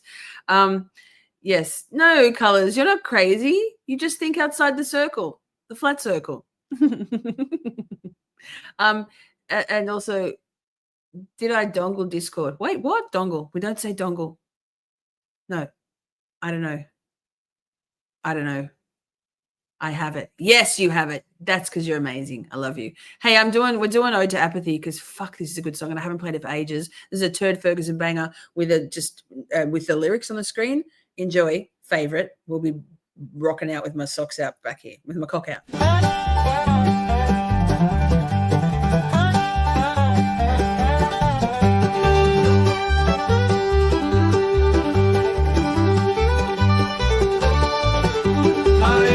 Violent ways, not a man of violent ways. My strategy is apathy, no arguing, no fights, just love and empathy. Time fades, the fire's light.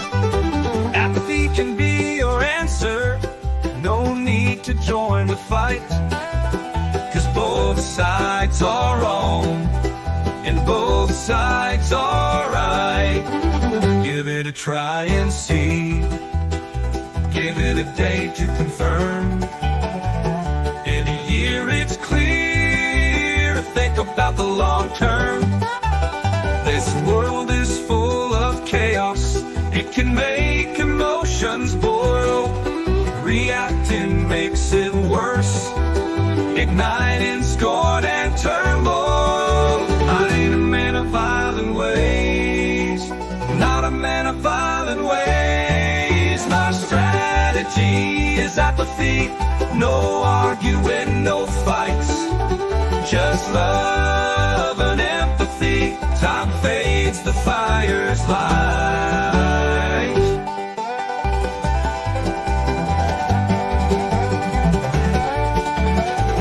Just relax, don't get cross.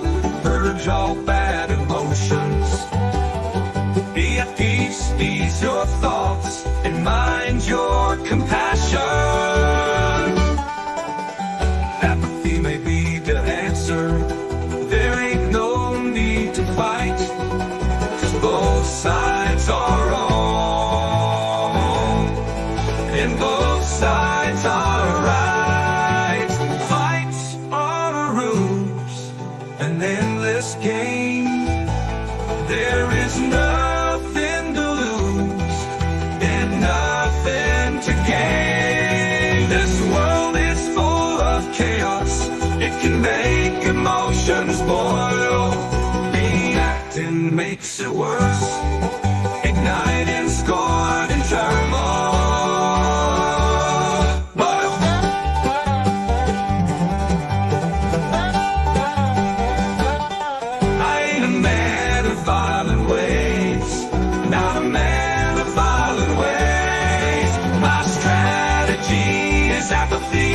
No arguing, no fights, just love and empathy. Time fades,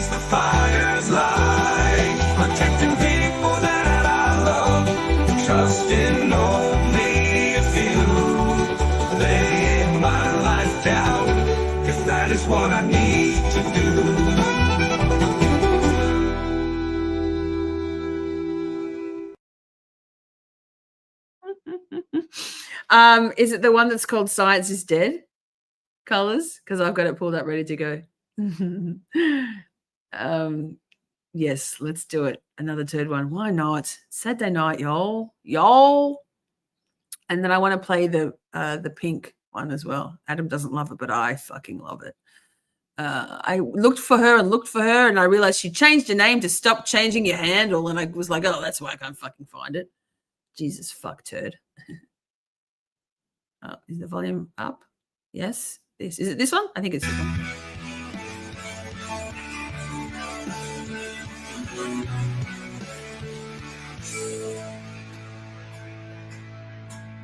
And I'm up on this shelf 'cause I'm broken, and I don't have a voice of my own. My thoughts tell me that I am human, but I'm still only fashioned of stone. And the greedy will feed us their stories I've got my mic on. while we rapidly sink in their sand. But rational judgment within us, and our wisdom will help us to stand. And alone I can keep all things hidden from those who feel science offends. The price that it costs to be truthful is greater than what I can spend. The salt of my tears dry on my face as I'm helpless to stop this crusade. But the truth can never be silenced as millions rise up in my place. We will never forget the lives given, their insight inscribed in our minds, explaining the world that we live in, discoveries made throughout time. And alone I can keep all things hidden from those who feel science offends. The price that it costs to be truthful is greater than what I can spend.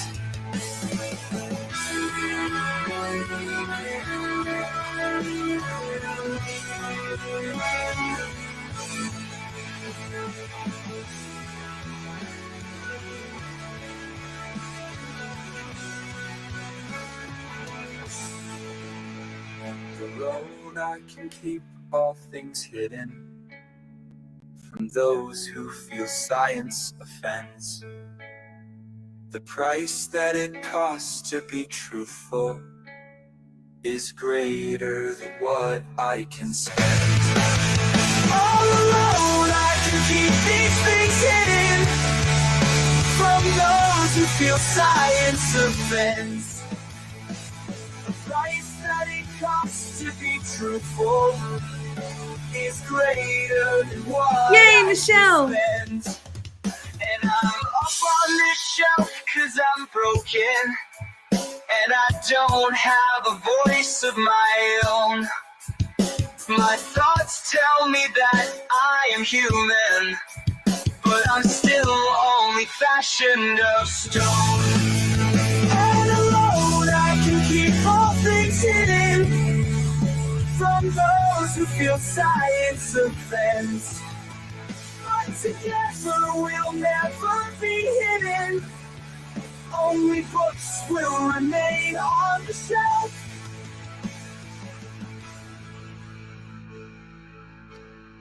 So talented. Shorty!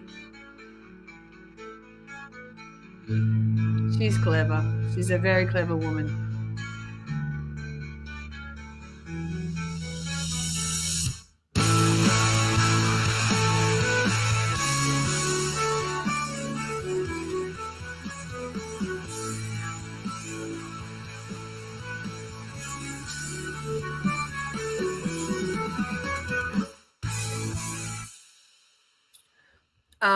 Okay, so wait. I'm taking requests. See? Stop changing your handles. Lol. Turd. Hang on, let me move this around. are there. We're taking requests. What do you want to watch next? Ernie Birdie.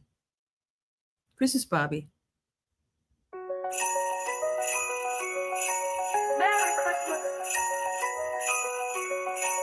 She's got black holiday nails with a heart made of steel, leather jacket, spiked heels. She's a nightmare unreal. In the shadows she dwells with a smirk on her lips, casting spells in the night with a flick of her hips. She's not your plastic doll, she's something more divine. With fire in her eyes, she'll tear right through the line. Ernie Birdie, black metal queen without a throne. In her darkness she shines, but she's always alone. Ernie Birdie, she's the Christmas queen of the night. With her thunderous roar, she's a force, she's a fight. In the cold of the moon, she'll rise from the flame. Black metal Barbie, you'll remember Aaron's name.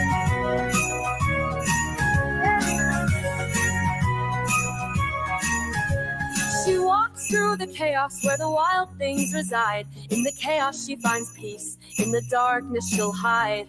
She is a feral child, her lips stained with blood. In a world full of glitter, she's the one bringing the flood. Ernie Birdie, she's the Christmas queen of the night. With her thunderous roar, she's a force, she's a fight. In the cold of the moon, she'll rise from the flame.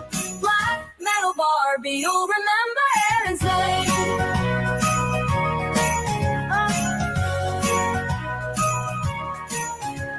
So don't dare to dream, don't try to break free. For black metal Barbie is all you'll ever see. In Christmas shadows she'll reign, forever untamed. Black metal Barbie, you'll never forget Aaron's name.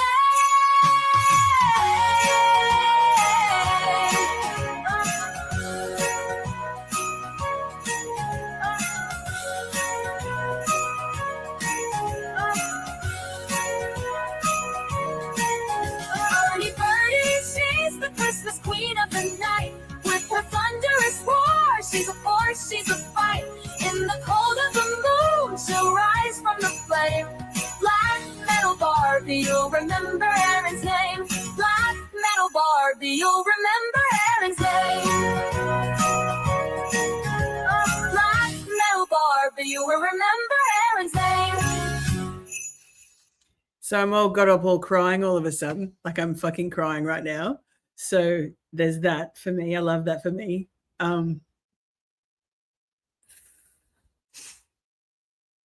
We do love you, Ernie, and Turd, and Jess, and Adam, and Amber, and Taryn, and Amy. Amazing. Amazing. One more song. What do you want? What do you want?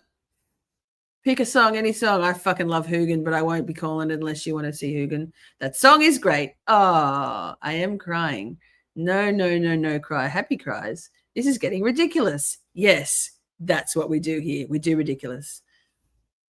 Are you crying, Pia? Yes. I'm crying. Adam's crying. Oh, we're a bunch of weirdos and I fucking love it. All right, what do you want to, can we do Hoogan? Let's do Hoogan and then we'll go out with the Christmas fucking delight. Let's do Hoogan. Oh my God, we're funny. Look at us. Okay, we're doing Hoogan. I'm calling it. Hoogan, fucking amazing. Get ready, Stevie. If you thought it was ridiculous before, get ready, son. Lift your hands, worship him, exalt him. Hoogan, you are the Almighty. Worthy is the dog, worthy is the dog. You are the Hoogan. Hallelujah, hallelujah. For the Lord our Hoogan reigns. Hallelujah, hallelujah. For the Lord our Hoogan reigns. We exalt you, Hoogan, Hoogan, Hoogan. You are God Almighty. Worthy is the dog, worthy is the dog. You are the Hoogan. You are Lord God Almighty. Worthy is the dawn, worthy is the dawn. Amen. We exalt you. Who can? You are Lord God Almighty. Worthy is the dawn, Sorry, worthy Pia. is the dawn. You are the who can. You are Lord God Almighty. Worthy is the dawn, worthy is the dawn. Amen. Hallelujah, hallelujah. For the Lord God Almighty reigns. Hallelujah, hallelujah. For the Lord God Almighty reigns. We exalt you, yes. All the Pharaoh children sing, glory, glory, he reigns. All the Pharaoh children sing, glory, glory, he reigns. You are Lord God Almighty. Worthy is the dawn, worthy is the dawn. You are the who can.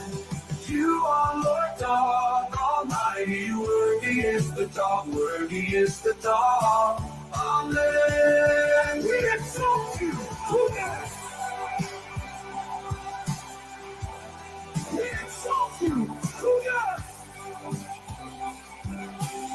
We exalt you. Who can?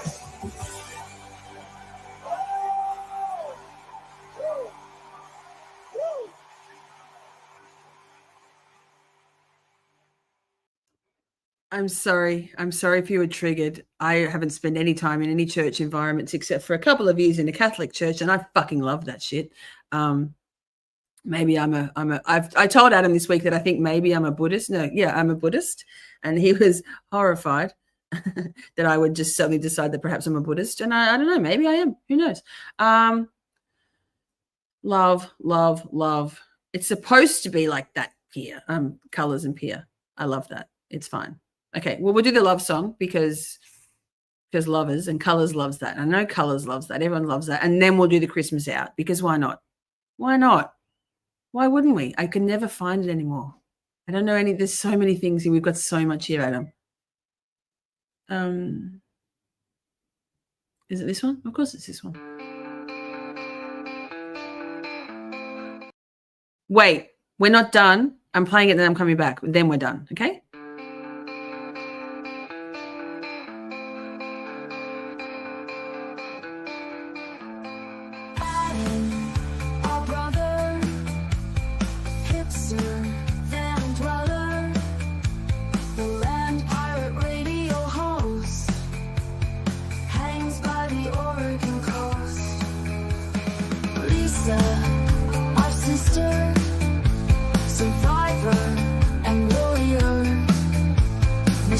Shows care and concern, broadcasting out of Melbourne. They've been streaming for a while, and they know they make us smile. He knew love from 8,000 miles away, 13,000 kilometers, never got it away. Half the world apart, but united in the heart. Both are uniquely complex, bravely seek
8,000 miles away. 13,000 kilometers never gotten away. Half a world apart, but united in the heart. Both are uniquely complex, bravely seeking what's next. Oh, love. I love you, Adam. Such a good man. When it's blurry, you press the likes of the hearts and it refocuses. Nina, thank you for telling us that. I like the change on smile. He knew love from 8,000. Yes, Adam and I were rocking out backstage. I can see Adam there. Solicited pictures only. Yes. No pictures. Yes, right. Chat, we did it. I love you all. What a good relationship we all have with each other. This is amazing. What a beautiful community. Thank you for being here. I love you too, Adam. I love you very much. Love colors. Love all of you. Tiff, Ernie. I'm going to forget someone. Nina, Shari, Patricia. I'm dying. Patricia, Michelle, Shari, Joe Biffle. He said ciao because he thought we were out because that's what my normally song is. Pia, colors. Oh, my mouse just died. I can't scroll. Story of my life. Can't batteries, can't scroll. Tiff, I said hello. Did I everyone? Nina, I love you all. I love you all. Jess, all the people. Britt, yes. If I've missed you, I'm sorry. I love you. Thank you for being here. I love also, just wait. I love you guys back here. Bye, lurkers. Thank you for being here, lurking.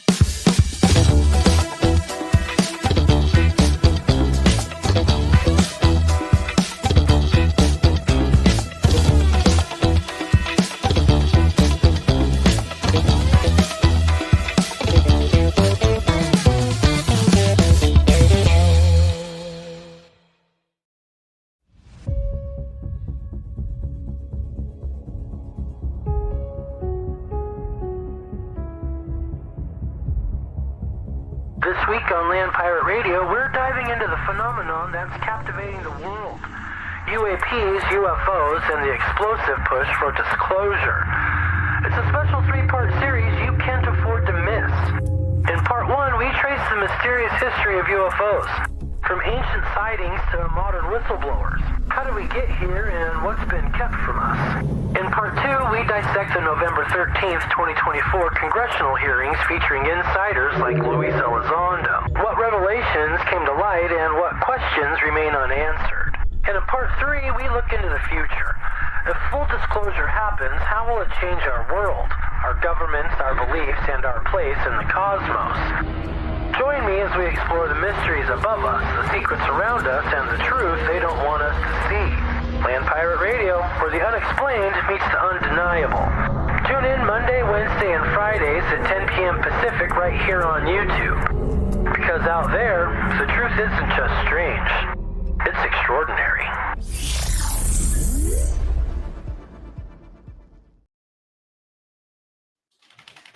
Subscribe to Adam Drives Helen and come and watch his amazing lives, the radio show, the call-ins. It's all so amazing. Thank you, chat. Good night, everybody. Thank you so much for an amazing camp, Shorty. Another one. I couldn't do it without any of you because otherwise, it's Buster's name to say goodbye. Good night. He says good night, everybody. He says, Mommy, talk to me. Love your faces. Leave a comment afterwards. Tell us what you love. Tell us what attachment style you are. See you next weekend. Mwah, mwah, mwah, mwah, mwah.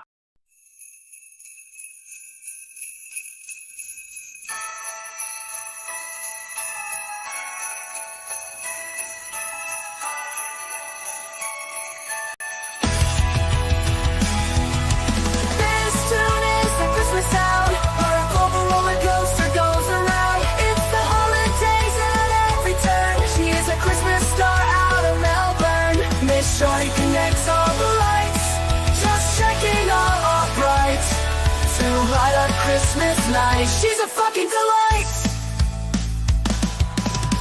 Winter cold to hot summer rays, reindeer will fly pulling Santa's sleigh. 2 countries a world away, the same holiday. The Cloud Queen cares for everyone, her roller coaster ride has only just begun. This is her wish. Debug, demystify, stigmatized. Miss Shorty's on the naughty list. Dance to this the Christmas sound. Our global roller coaster goes around. It's the holidays at every turn. She is a Christmas star out of Melbourne. Miss Shorty connects all the lights, just checking all bright to light up Christmas night. She's a fucking delight.